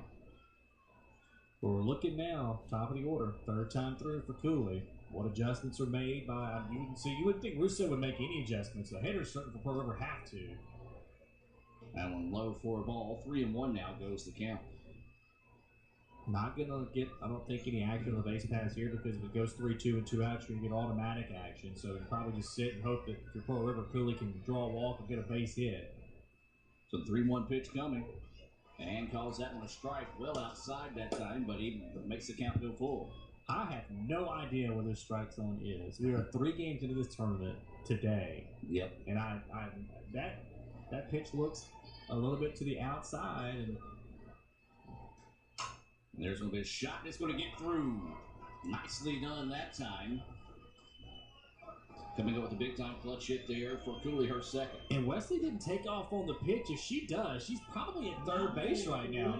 That guy over there at shortstop is playing in. That ball is pretty much hit a little bit just to her glove side and hit deeper. If she's playing a little deeper, she may have a chance to at least keep that in the infield. But if Wesley, I think, takes off on the pitch and that ball is hit where it is, I think she gets to third before Moore can throw her out. So I'm a little surprised they didn't take off there on a full count with 2 outs. It worked out for East Central, but at least if you're Pearl River, now you get the time run, or you get to go ahead and run the plate. Got 3 quality at-bats strung together here, and we keep talking about this being a tournament of 2-out hits, and boy, they got to have one from Depperschmidt. Absolutely. She is 0 for 2 in the day with a strikeout. Nice job by the catcher, Reynolds, to keep that one in front of her and keep the runners at first and second on that first pitch outside for a ball. 2 outs. We're in the top of the 5th inning. That pitch paints that inside corner for a strike. Remind you, stay tuned. At the conclusion of this game, we'll have the nightcap coming your way. It was supposed to start at 5. It's 5:20. And we're in the 5th. Yeah, we're in the 5th. Too. So obviously we are behind schedule. But that's the thing. Softball games, they don't last 2 hours anymore. No, they don't. And the ball gets away there, so runners will be able to advance. Big wild pitch. There you go. Now if you're Pearl River, you finally get something to go your way. Russo been cruising along, and you get a couple of hard-hit balls. Get 2 runners in scoring position now, and this is where you got to make your play. It's a 2-1 count. If you're Depperschmidt, you're looking at something down the middle. Watch back on the shortstop. They move her a little bit like Depperschmidt for Pearl River. We're going to get Coach Cheney to talk about it, but I think you have to look at where Beckham is located. If she's more in that 6 hole, if you're Depperschmidt, you got to change your approach a little bit and try to hang on and take it back up the middle. That may be one thing Coach is coming out to talk about right here. Make sure everybody's on the same page defensively. Maybe change it up a little bit. Say, hey, listen, they might be able to figure out what we're doing on the way we're moving. Let's don't move as much or wait a little bit later before the pitch is thrown. And they have scouting reports, so they know where she hits the ball most likely and more often. But I just think if you're a Depperschmidt, 2-1 count, you have to expect to see a pitch in the strike zone. You have to be ready to hit it. If it's in the strike zone, you've got to attack it. You foul it back, you swing and miss, who cares? You're still going to have a pitch, but you can't be late on a fastball in this case in 2-1. Yeah, and if you're Cooley, you got to think scoring if it's down to the outfield. That pitch up high for a ball. 3-1 now is the count. Boy, same approach. Yep. Big situation here. Pearl River trying to climb back in this one, trailing 2-0. 3-1 is the count with 2 outs in the inning. Can the Pearl River find a 2-out hit? And that time taking the whole way at 3-2. Boy, that surprises me. I know the numbers for her maybe aren't as eye-popping. She came into the tournament hitting 225. I get that, but she's hitting in the 2 spot. It's awfully tough to just take that pitch on 3-1. 3-2 coming, and it's going to be a ground ball up the middle. Or excuse me, out to left field, and the run is going to score. We've got a tie ball game. She got the same exact pitch on 3-2 she got on 3-1. This time she was aggressive, absolutely hammered it out to the left field. We talk about 2-out hitting. That's what you got to get in this tournament. Russo she knew that she didn't want to put her on first base. I was going to say you don't have to give in. First base is open. A walk is not the absolute worst thing in the world. She's aggressive, comes after Depperschmidt, hammers it to left field. The throw coming home also gets Depperschmidt over to second base, so she's down in scoring position as we're going to get a pitching change. And I thought Russo pitched really well, just ran into a little bit of a buzzsaw in this inning, and boy, that is a good piece of hitting. Again, I'm surprised she let it go on 3-1, but she made up for it on 3-2. We're going to take a break, and we'll come back and look at the new pitcher right after this. New ball game, 2-2, top of the fifth. Need money now? Get a Choice Pawn loan on things you already own, like guns, boats, campers, trailers, recreational vehicles, and just about everything else. Get a loan from Choice Pawn in Fulton and Tupelo. Get cash today. ChoicePawn.com. At Food Giant, serving you is our #1 priority. We offer the freshest produce, highest quality meats, tasty baked goods, and the best meats and cheeses in our deli department. At Food Giant, you'll always find a staff member eager to help you find exactly what you need. Freshness, variety, value. Shop Food Giant today with several locations in North Mississippi. And welcome back. We do have a Choice Pawn pitching change coming up. 2-2. New pitcher in the game is number 9 for East Central. And that is Caitlin Oswald. Jeremy, got some stats on her coming into this series? Yeah, Caitlin coming in, she was a starter on Friday, did a pretty good job there. The most interesting thing about her would be a couple of interesting stats. One, the 5 strikeouts per 7 innings, pretty good. The real kind of ugly numbers, she's given up 15 home runs coming into this tournament, ERA at 3.11. It's given up 91 runs, 66 earned. Again, this is all before the tournament on Friday. This will be her 28th appearance of the year, and she's got to get out of this with Depper Schmidt at second base, and that's another thing, too, is being able to move to second because of the throw coming in from left field. Yeah, that was his heads-up base running there as that pitch missing low for a ball 1, 2 outs. 2-2 is your score. Pearl River, boy, a big-time clutch. Back-to-back clutch 2 out here. Sure, now you get to the heart of the order for them. Taggart, Malone. Ooh. And the ball gets away. Runner will head to third. Another big-time break. Momentum starting to swing the way of Pearl River. Yeah, we thought, boy, Russo was just cruising along. Pearl River had got nothing offensively. And then all of a sudden, you get a couple of hard-hit balls, and you get a 2-out base hit, make it first and second, and then you get the runners moving up to second and third, and then the clutch hit from Depper Schmidt. That pitch right across for a strike there. 2-1 now is the count.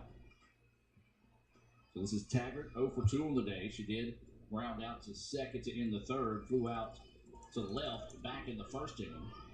Looking for her first of the day, and boy, it could be a big one. That pitch, it's a tough pitch to take. It's a good pitch. I don't think that pitch is a strike. Really located well. If you're Taggart, 3-1, kind of what I said about Depper Schmidt. I can't imagine she would take, considering the way she hits. So the 3-1 pitch coming here, swings on it, fouls it back, just missing. She did miss it. 3-2 now is the count. She did miss it. It's a good pitch, though, by Caitlin Oswald. Taggart just missed it. And this is a little bit what I was going to say, too. You don't have to necessarily be aggressive. You don't have to give in here if you're Oswald. A walk doesn't really hurt you with first base open. Pitch coming, and this one fouled straight back over us here in the ICC Foundation broadcast booth. Remind you, if you would like to donate to Itawamba Community College, you can do so through the ICC Foundation. Visit iccms.edu. That's iccms.edu for more information on the ICC Foundation. She didn't get in, threw a 3-2 changeup. So 3-2 pitch coming. And this one fouled off, and we'll do it all over again. Nice battle at the plate right now between Taggart and Oswald. Yeah, and you always end up giving the credit to the batter here because you force a lot of pitches, you keep fouling off pitches. But Oswald, too, is doing a good job to get it into the strike zone. And there's going to be ball 4, so that one looked like it just slipped out of her hand a little awkwardly that time. Good job, though, by the catcher to have the wherewithal to know that she needed to get out for that one with a runner at third. Yeah, and the biggest thing, too, is that look, Taggart doesn't beat you in that situation. I'm certainly not suggesting you then walk Malone. I'm not saying that at all either. But you don't have to necessarily give in is the point, simply because there are 2 outs in the inning. And so if you do walk Taggart in that spot, you say it doesn't hurt you. Obviously, if Malone ends up getting a hold of one, then certainly. But you just have to say, okay, look, if you fall behind with Malone, I'm not sure I would give in there either. I'd make somebody besides Taggart and Malone beat me. Yeah, see, I put her on in this situation myself, but that's the reason why we're in the broadcast booth. It wouldn't be a bad idea. I certainly wouldn't disagree with it if they did that. The thing about it is you got Holly behind her who struck out twice, once looking, once swinging, so you kind of like those odds a little bit better. So the first, maybe it's just going to be an unintentional, intentional walk. That's also possible. And that pitch missing low and inside. No, I'll say this. Well, if you get down 3-0 here, you just go ahead and put it on. There's no way you even pitch to her, even if you think she's taking. Time is taken here in this situation. Maybe going to get a runner in. Yeah, I think that's what we're going to see. So we get a runner in here for Taggart. This is going to be number 2 coming in. Number 2, Brooke Smith. So Brooke Smith will enter to run here for the River.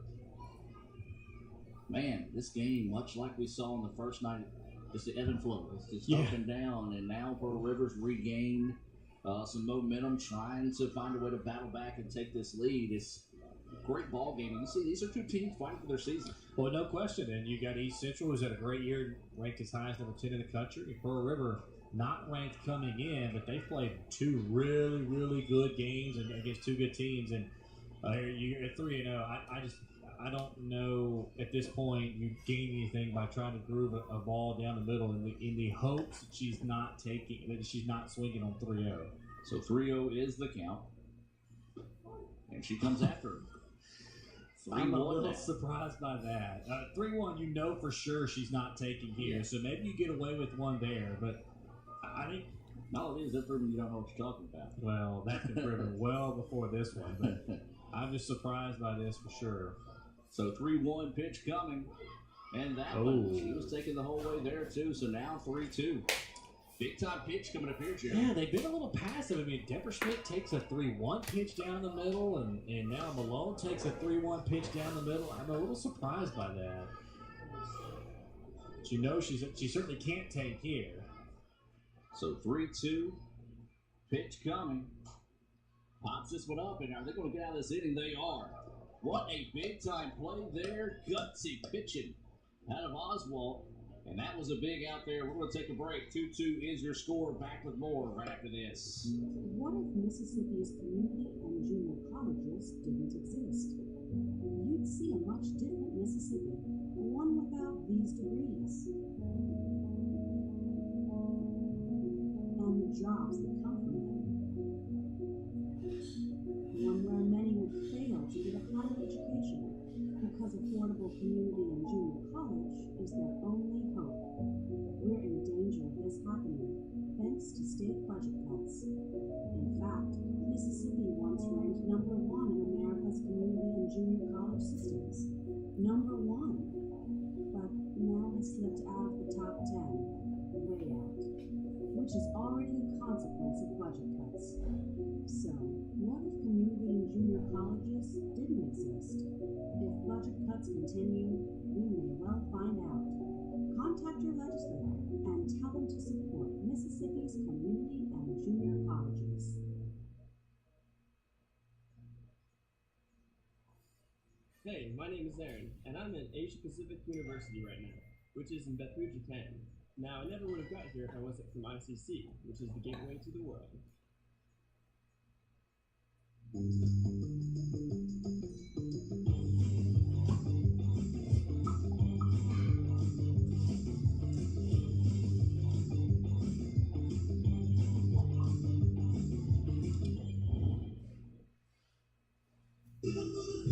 And welcome back, ladies and gentlemen, as we get set now through to the bottom of the 5th inning. 2 runs at the bottom of the 4th by East Central.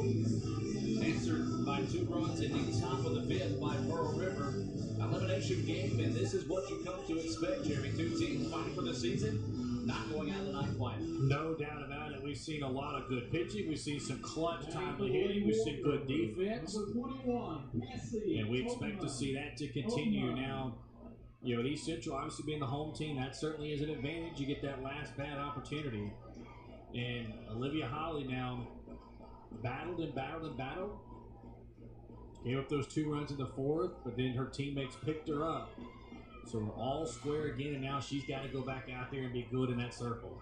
4, 5, 6 batters due up here. Oatman, Scott, and Rimmel. Scott being the one that's been the hard out today. So if Oatman can get on in front of her, could really try to get something started here. That pitch missing outside for a ball.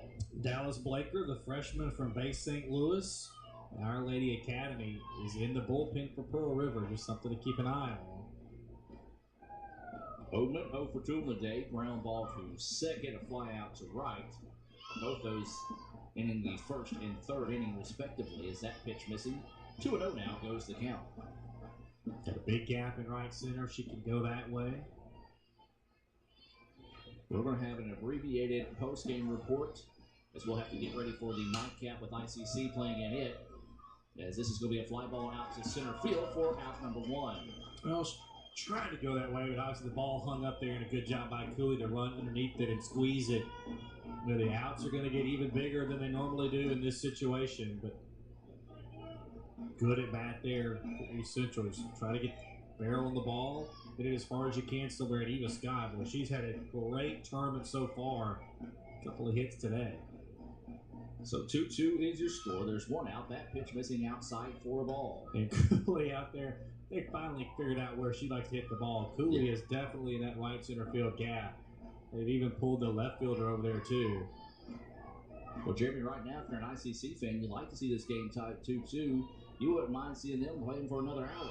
Oh, yeah. Look, if you're an ICC fan, you're thinking, guys, I'd like for you to broadcast this one until about 7:30, 8 o'clock tonight. I wouldn't. No. No. But certainly, if you're an ICC fan, if you're the ICC team, you would, because it is obviously really hot out there, and both these teams having to play in it. So 2-0 is the count here to Scott. Looks at that one. Oh, wow. Good looking pitch. Just missing for 3-0.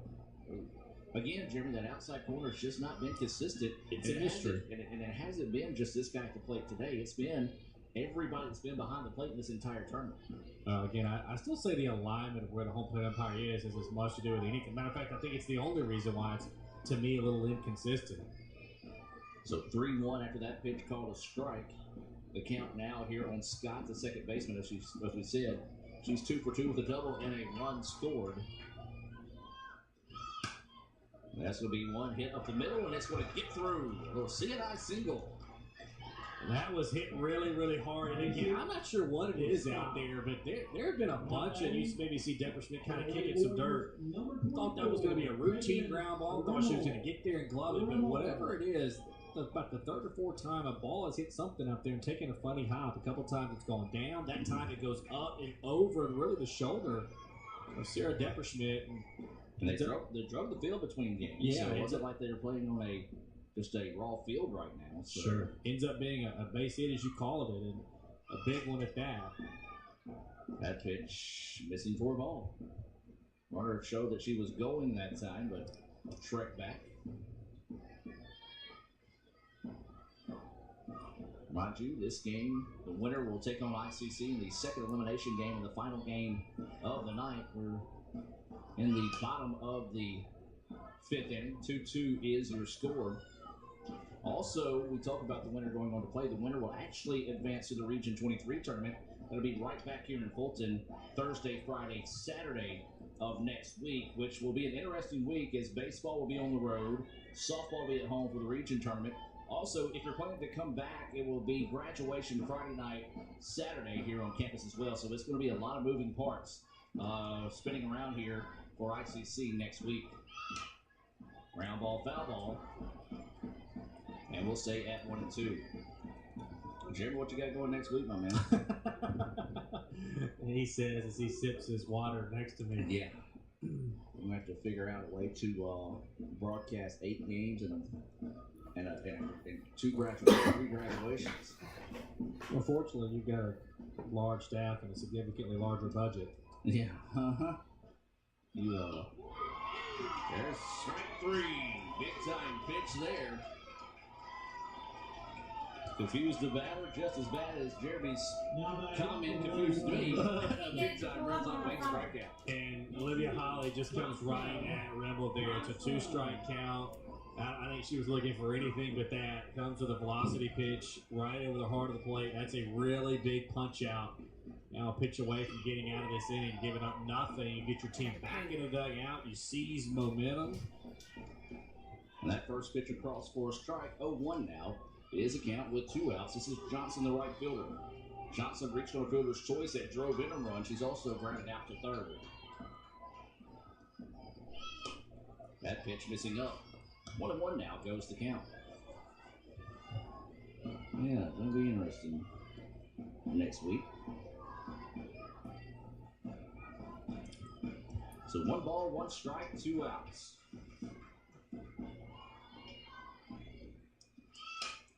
And this is a shot, though not as didn't go as much as it sounded like it jumped off the bat. So that's just gonna be a routine fly out to left field to end the inning. We played 5. 2-2 is your score. We'll take a break and be back with more right after this on Let'sGoICCTV.com.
Economically, it makes sense.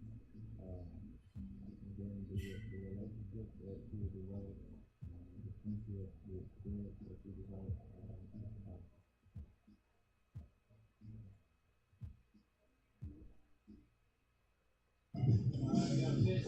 And welcome back, ladies and gentlemen, as we move to the top of the 6th inning.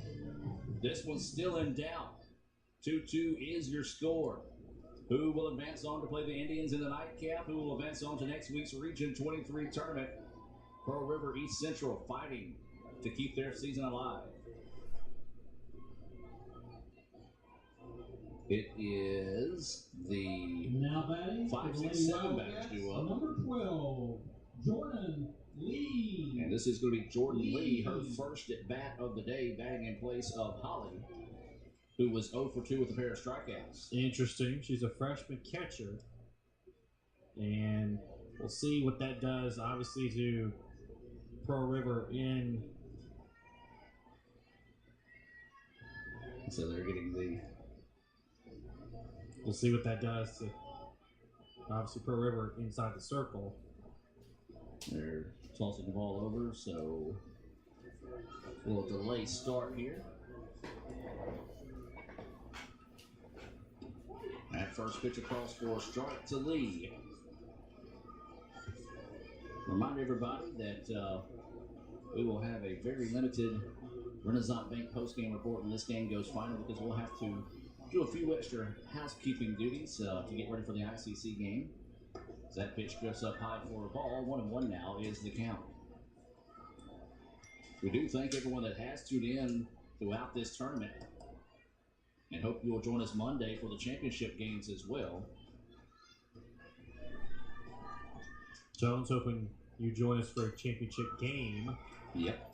And that's going to be a pop-up right back to the pitcher. So easy out there. So Rose Watson's entering, been pretty good. Gets a good start to her 6th inning. Number 20, Alyssa And Pinero. you look at where they are kind of in that portion of the lineup. If you're Pearl River, kind of more down that lineup. There's a ground ball to the shortstop, throw over. Not in time. I was looking down. My cameras got switched up that time. Jeremy, what happened? Well, it's a ground ball hit left side. Beckham does a good job to be able to glove that. Makes a good, strong throw over there. I mean, it's so bang. Obviously, Coach Cheney in that East Central dugout, which is the first base dugout, came running out there immediately after the call was made. Tough to tell at this point. It's a good, strong throw by Beckham, no doubt, but you got to... It may have given Coach Cheney a warning as the... she's still chirping over there, and I don't blame her. Look, if your season's on the line here, if you feel that passionately that this should be an out, it's a one-out base runner now, whereas obviously the alternative is nobody's on base, there's 2 outs, you're pitch away from getting out of it. Now you got to at least deal with a runner on base, and way too close for us to tell up here. That pitch right down the middle for a strike, so you said it's a hit. Oh, no doubt. Okay. Going to be a hit for sure. Like I said, I was looking down after my wires got crossed on the broadcast. So that first pitch going for a strike. 0-1 is the count. Shows bunt. Only one play. He's going to have to hurry. Throw over. Getzer. Snap throw to second is not in time. Well, that would have been big if they could have got it there. But that is a sacrifice bunt laid down nicely there by Taylor. 1-3 on the putout of Taylor. That sacrifice bunt being brought to you by the ICC Baptist Student Union. Visit them, or excuse me, follow them on Twitter at ICCBSU. I think if you're East Central, you'll take it. I know it moves a runner to scoring position, but there are 2 outs, and you got your ace in the circle. You're facing the bottom of this Pearl River order. And I think you feel like you're okay there. I was a little surprised they would drop that bunt down. But obviously, Coach White certainly knows Pearl River Wildcats better than I do. That first pitch falls off the table a bit too soon for a ball. That went up high for ball 2.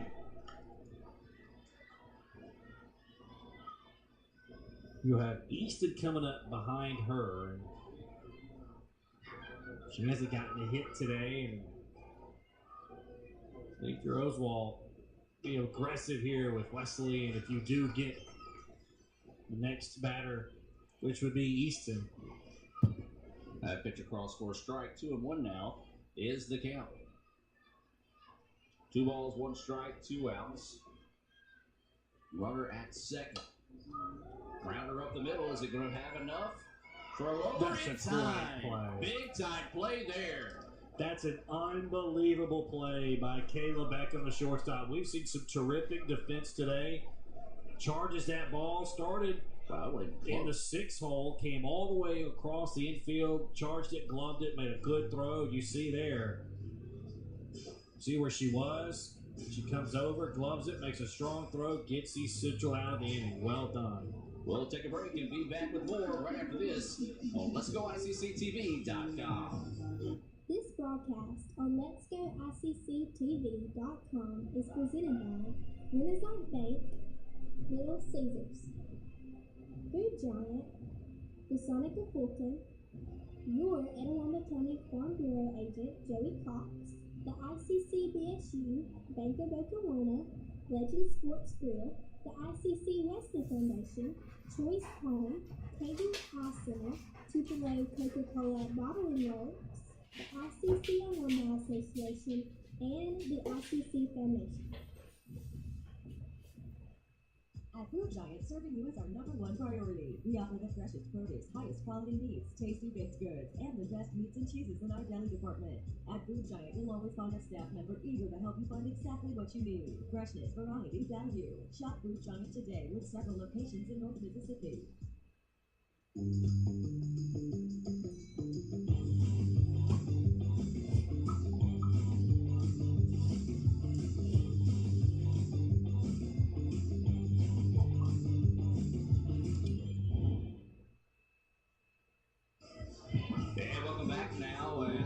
Set to move to the bottom of the 6th inning. 2-2 your score here between Pearl River and East Central. The winner goes on, the loser goes home. East Central scored 2 in the bottom of the 4th. Pearl River answered with 2 in the top of the 5th. And now here we go with East Central coming to the plate. And this is 8-9-1. Shell, Moore, and Walters due up.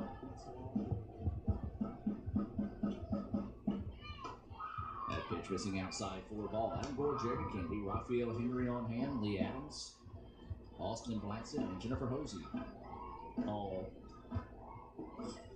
stepping out with today's broadcast.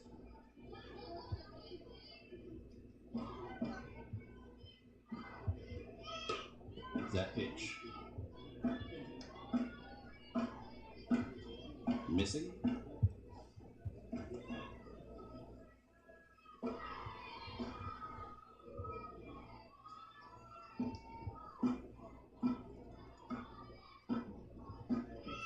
That pitch is going to miss outside too.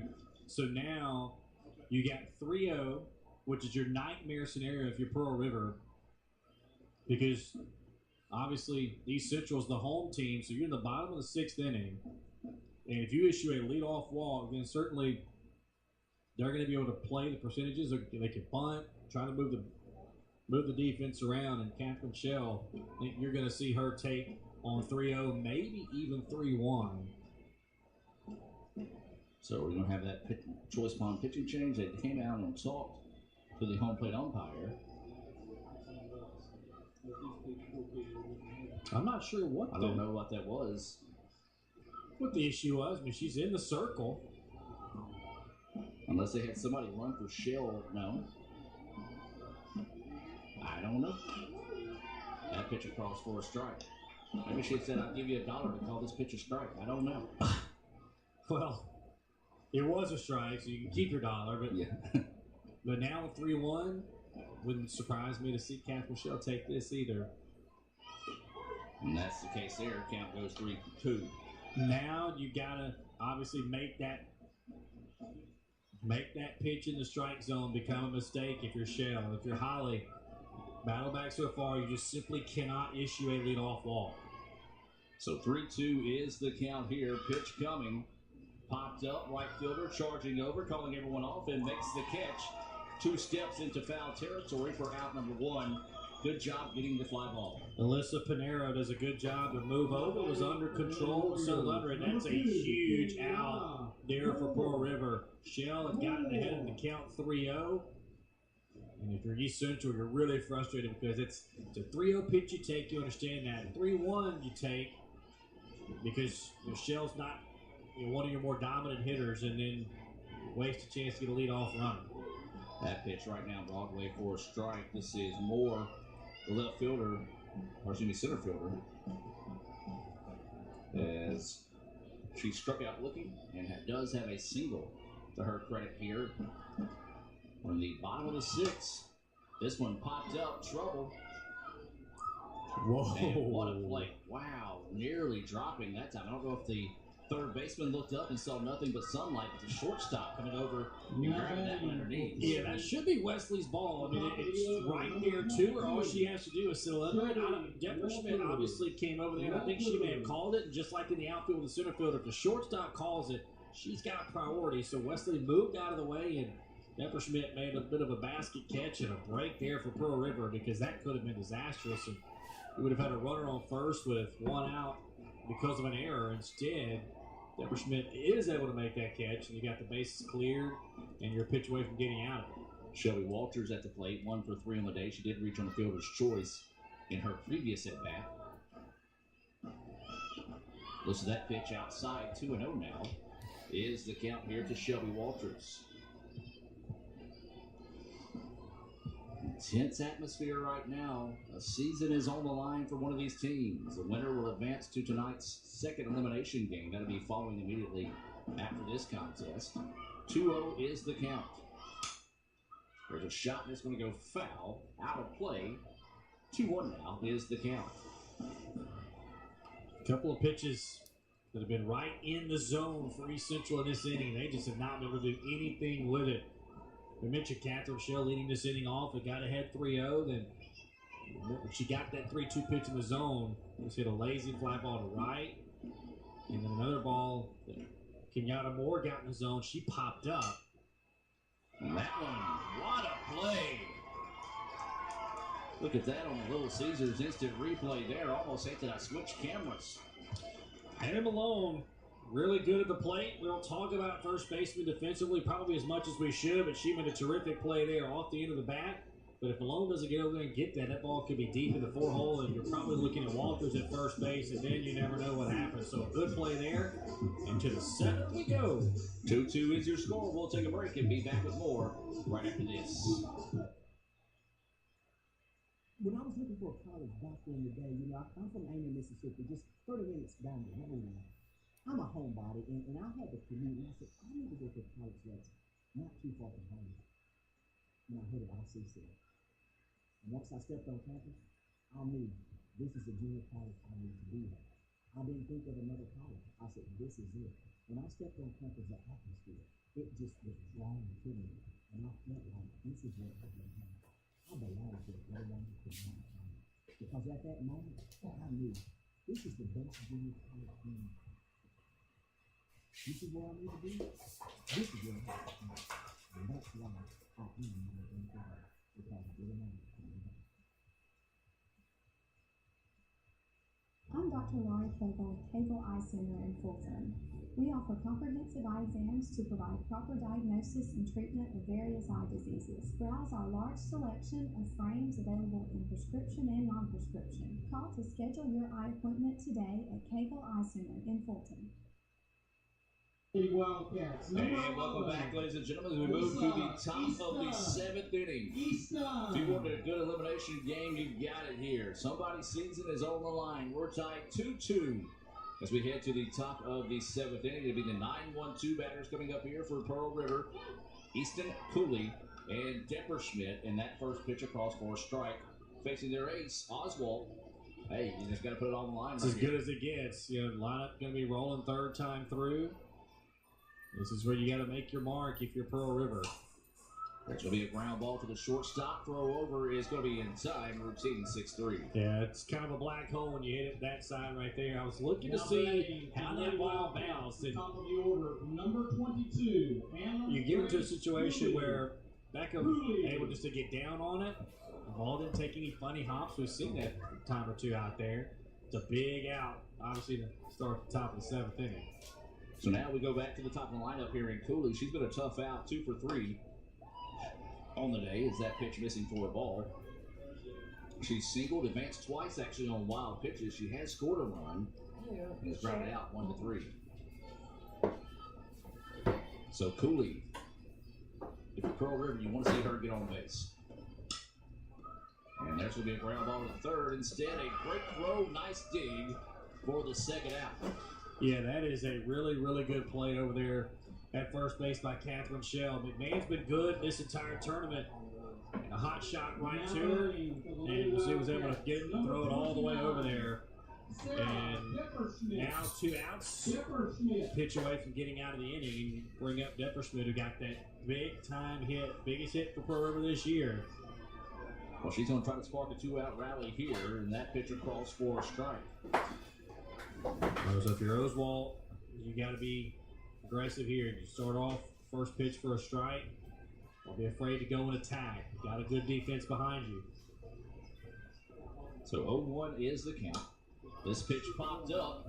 It's got plenty of room. And just nobody could communicate on who to get the ball in foul territory. Second baseman came over, tried to make the play.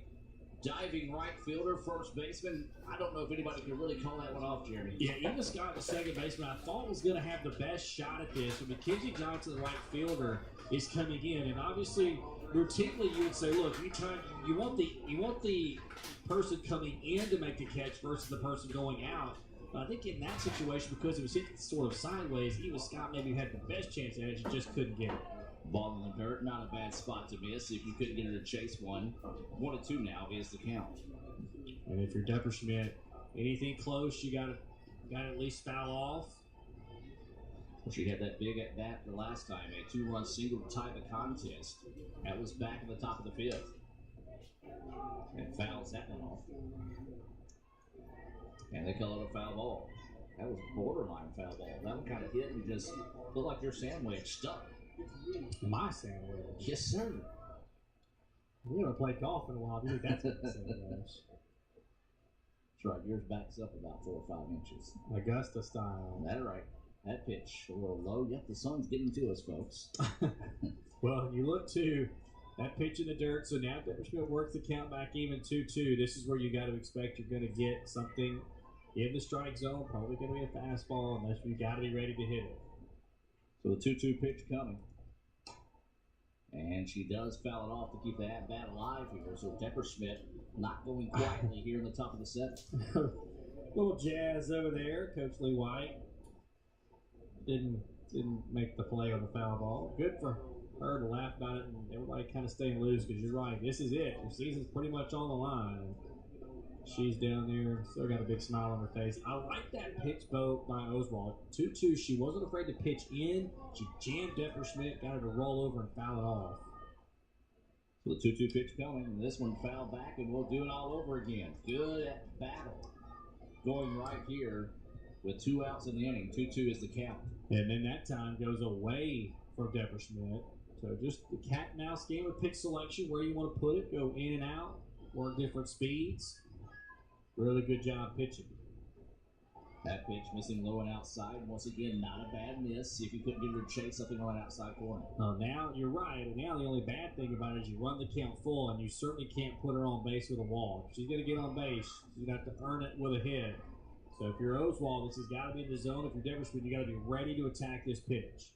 Pitch coming. And she chops out of a rise ball, fouls it straight back. And we'll stay at 3-2. Well, she did attack it, but that pitch was probably going to be up in the zone and ball 4.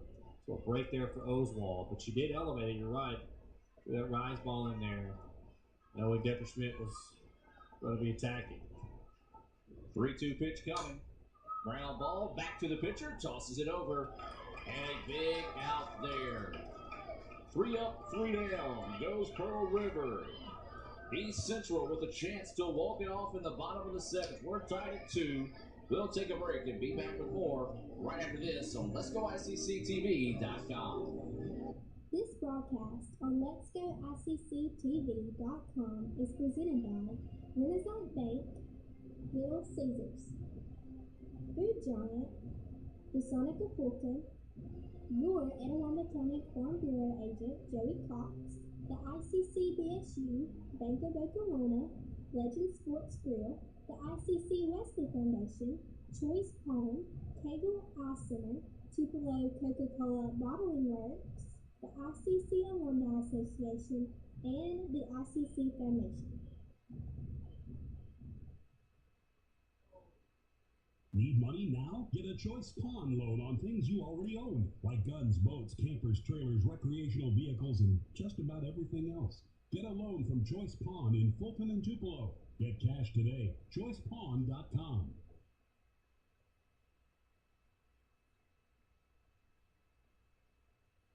And welcome back. Bronson bringing up a good point so we can let everybody watching at home know. We'll determine who the Game 3 of the day home team is by a coin flip, so that'll happen immediately following the contest. But the thing about it is, we got to figure out who's going to be part of that coin toss. As we're tied 2-2 here in the bottom of the 7th inning. It's East Central coming to the plate, where it's going to be McMahon, Beckham, and Oatman due up here, the 2, 3, 4 batters. And Jeremy, if you're East Central, this is exactly where you want to be in your lineup. No question about it. You're going to start off with Madeline McMahon, really good hitter, and then beyond that, you're in a situation where you get Beckham and Oatman. They've done some damage this season. McMahon, a couple of hits today. Yeah, she's 2 for 2 with a walk and a double. So we're in the bottom of the 7th, 2-2 contest. Winner goes on, loser goes home. That pitch across for a strike. And if you're Olivia Holly, you can't pitch scared. Obviously, everybody knows East Central's a home team. They can win with a run and walk it off and keep their season alive, but you can't pitch scared if you're Olivia Holly. You got to still be aggressive and throw strikes. So that first pitch across for a strike. That one following suit for strike 2. Jeremy, I know we've seen the praises of Oswald. Now you got to turn around and do the same here for Holly. She has done a great job going the distance in the hottest day of the year so far, and has given her team a chance to win this one. Absolutely. She's done a good job. Gave up those couple of runs in the bottom of the 4th. And then her team picked her back up in the top of the 5th, and she's put 2 zeros behind them. And she's also done a good job, too, keeping her endurance. You mentioned it. It's obviously really hot. We've talked about the weather. She pitched almost the whole game on Friday as well. So 1-2 now is the count here to McMahon. That's going to be a ground ball. Nice play by the shortstop. Long throw, and it's not in time to actually pull the runner off. I think it would have been a hit either way, and yes, it is for McMahon. That is her third hit of the game.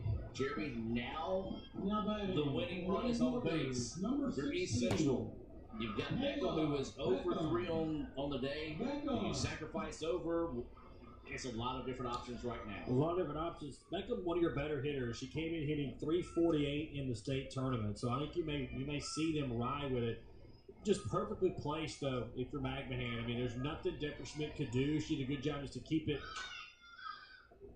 It does try to butt it, to drop the ball. The throw, though, is in time. Ooh. Boy, that's as bang, bang as it gets. Lucky to Coach Cheney at third base box, and all she can do at this point is laugh. She was really upset with the call we saw in the last inning. So she's maybe a little bit more reserved, but Malone did a good job to stay with it and get it over there, and Easton just did get there in time for them to pick up the out. So East Central did their job. In Pearl River, you say, look, we get our job as well. We got the out.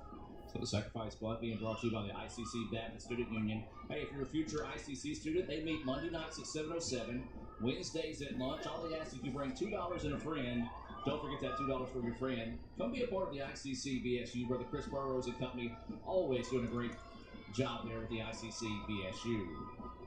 That first pitch going for a ball. Runner at second represents the winning run. This pitch popped up, and it's going to be a foul ball. Foul by a couple of feet. If not, that's probably your ball game. Yeah, that's fair. It's ball game for sure. And you were still looking at the defensive alignment. That's something that also is really intriguing, too. We keep mentioning Deborah Schmidt at short, what she does. She moves pretty much right before the pitch is thrown. For East Central, they want to try to use that against her. She moves in that 6-hole, trying to get it right back up the middle. Looks like she's going to move again, maybe more towards the 6-hole. There she is. You see her in the top left part of your screen. 1-1 pitch coming, outside missing for a ball. 2-1 now goes to count. Yeah, I think that pitch is a little bit out. It's a good pitch, though, What did by you say Holland. crap for? If you're open, something up the middle to the right side is where you want to put it. Just advance the runner over to third. So what is the 2-1 offering here? And there's a line out. Are they going to get the double play? No. Why? That would have been huge if they could have turned 2 there. Wow. That's as good as it gets all the way around. That pitch was absolutely laced, but unfortunately for the Warriors, it was hit right to Easton, and then she was able to not only catch it, but then have the wherewithal to know to go to second base, and Deborah Schmidt was covering, but a good job to get back and good call. It was certainly not a surprise here. It was certainly a good call to keep the runner at second base. Well, Scott is 3 for 3, and she is getting the ultimate tip of your cap respect here. She's going to get the intentional walk, but now the runner is going to go after the ball got away. Big time miscue there by the catcher. Wow, tough. And I'm not so sure. I think Eva Scott was going on the pitch. I know. Not a bad idea. Yeah, I know it was dropped at home plate, but I think she was going all the way. And you just, at this point, got to make sure that you secure the ball. Absolutely. So Scott's going to get the intentional walk here. She's been a tough out. She was 3 for 3 before coming to that at bat. This is what she'll be once again here. She gets the free pass. So now runners on the corners. You don't even worry about trying to steal here because the only one that matters is over at third base. And now, this is going to be Rimmel coming to the plate. She has struck out twice, reached on an error, however, and we're going to have a change at the plate. But I think we're going. It's just more so initiated because of the meeting in the circle, and no doubt you want to go over everything where we're going to be defensively, where we go with the ball. You have to know. Look, first base is obviously everybody. That's the easiest way to go, but you can get the force out at second. No force out at third. No force out at home. You're not going to come home at all. I don't think you're going to be in a situation where you're going to have to know where you want to go with it as soon as it's hit to you. Obviously, if it's hit up the middle, go to second base. If it's hit on the corners, you go to first base. sit right to second base, you certainly can go to first as well. High drama here. 2 outs. Bottom of the 7th. Winning run is at third for East Central. The season on the line here for Pearl River. Can they find that third out of the inning? Can East Central get that hit and punch their ticket to next week's Region 23 tournament? As this is going to be Remmel coming to the plate. 0 for 3 on the day with a pair of strikeouts. First pitch, right down the middle for a strike. Yes, it was. That was as down the middle as it gets, and Holly's not messing around. Holly pretty much says, here we go. You and me, kid. What we going to do here? 0-1. 2 outs. Runner on the corner. Fights that one off foul and quickly heading the count now. 0-2. And I think it's Holly. I think that got Coach White over there at Pearl River, and she's kind of walking around, walking it off, got a smile on her face. So now 0-2 is the count. Remmel at the plate. Pearl River trying to force this to extra frames to extend their season. East Central trying to walk it off with the winning run at third. 0-2 pitch, outside missing. Yeah, that pitch definitely outside. Just trying to see if you can get her to chase. Wouldn't be surprised to see her come back inside and bust her in. Everybody else has stayed away, especially when she gets to 2 strikes. If you can bust her inside, see if you get her to roll over. So the 1-2 pitch coming. Swung on, ground ball, third baseman gets it, throw over in time. We've got extra innings here in this one. Big time out there. And we're going to head to the 8th. Tied at 2. You'll take a look at this play here. Great play over at third to extend the ball game. Destiny Wesley, she just kind of got it over there.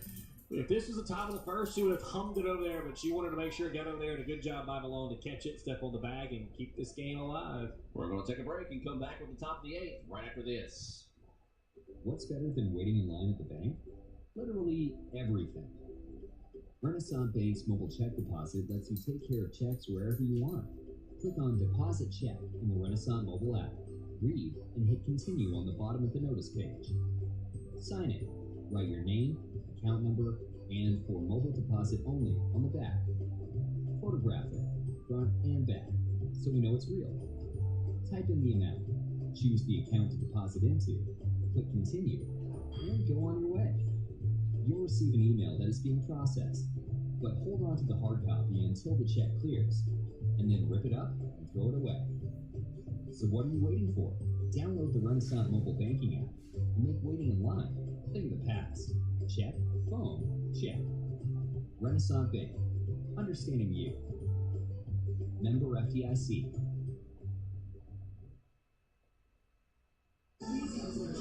Welcome back as we head now to the top of the 8th inning. We do want to welcome everyone watching here on Let'sGoICCTV.com. Those of you that may be expecting game 3 of the afternoon, well, we're not there just yet. We got to figure out who's going to be the other half of that game, and it's Pearl River East Central tied at 2. Elizabeth Taggart. And this is going to be Taggart, Malone, and due up is Holly. We'll see if they stick with that. Is that pitch? Wow. That is what you call a top of the 8th hot ball game strike. That was in the other batter's box. Yeah, that was not a good goal. Taggart, you could tell, look on her face. She didn't like it one bit. So 0-1 is the count here. That one, that's a makeup call. That was a makeup call because that one was a strike. He punched the ball. And I can give him that. He's probably like, yeah, that's my bad. That was bad. So either way it goes, 1-1 now is the count. Here to Taggart, the DP. She is 0 for 2 with the walk. This is that pitch high and outside. 2-1 now goes the count here on Taggart. You understand you don't want the best players to beat you, Taggart, Malone, but you can't also fall behind. You got to be able to get strikes in there. So Taggart with the 2-1 count, awaiting the pitch here.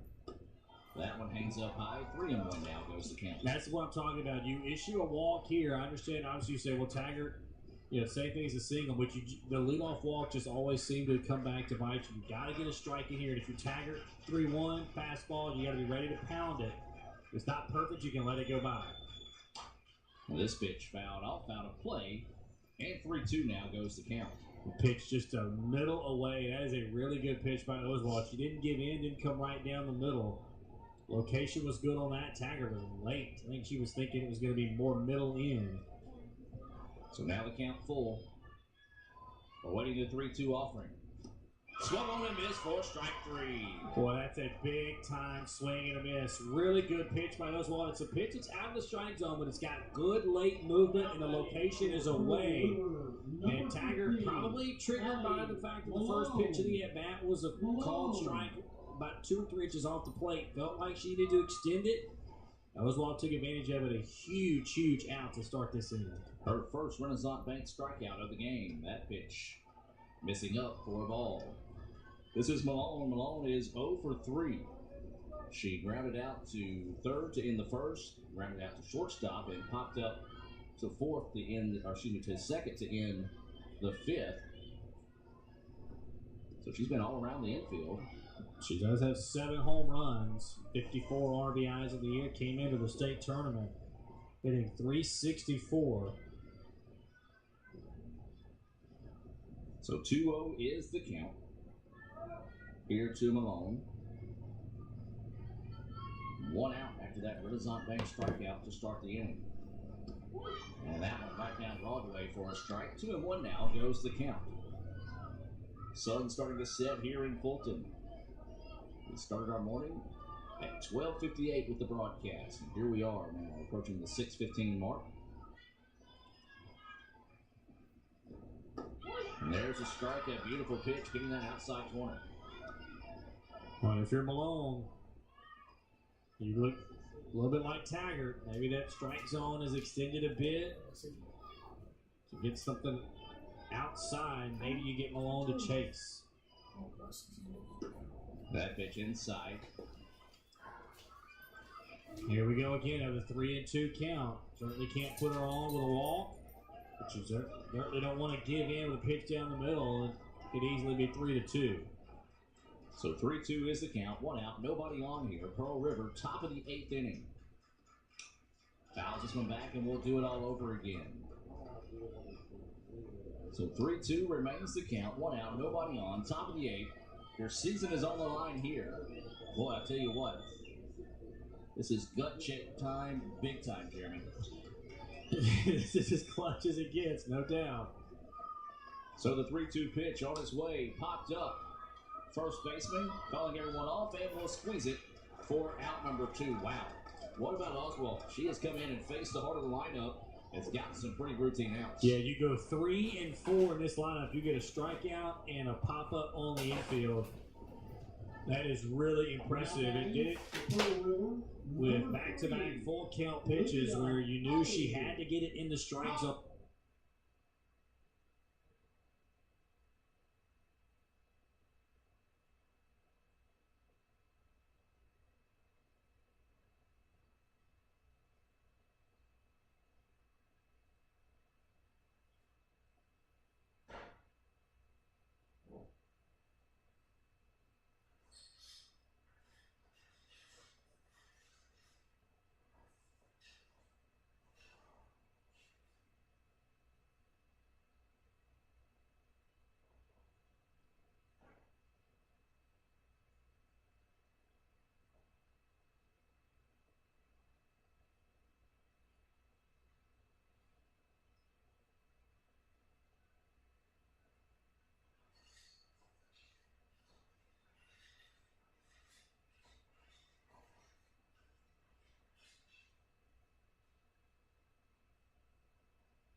Shouldn't we? As clutch as it gets, no doubt. So the 3-2 pitch on its way, popped up. First baseman calling everyone off, and will squeeze it for out number 2. Wow. What about Oswald? She has come in and faced the heart of the lineup. It's got some pretty routine outs. Yeah, you go 3 and 4 in this lineup. You get a strikeout and a pop-up on the infield. That is really impressive. It did it with back-to-back full count pitches where you knew she had to get it in the strike zone.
Don't know, Andy. Keeps hanging up. Sorry.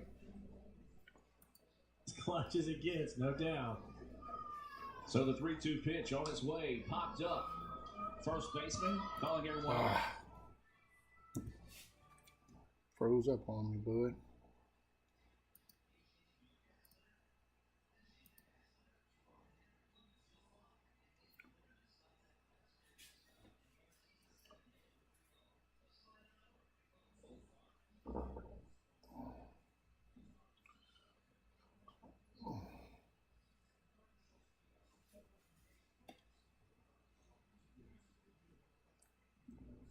Meet Farm Bureau agent Jody Cox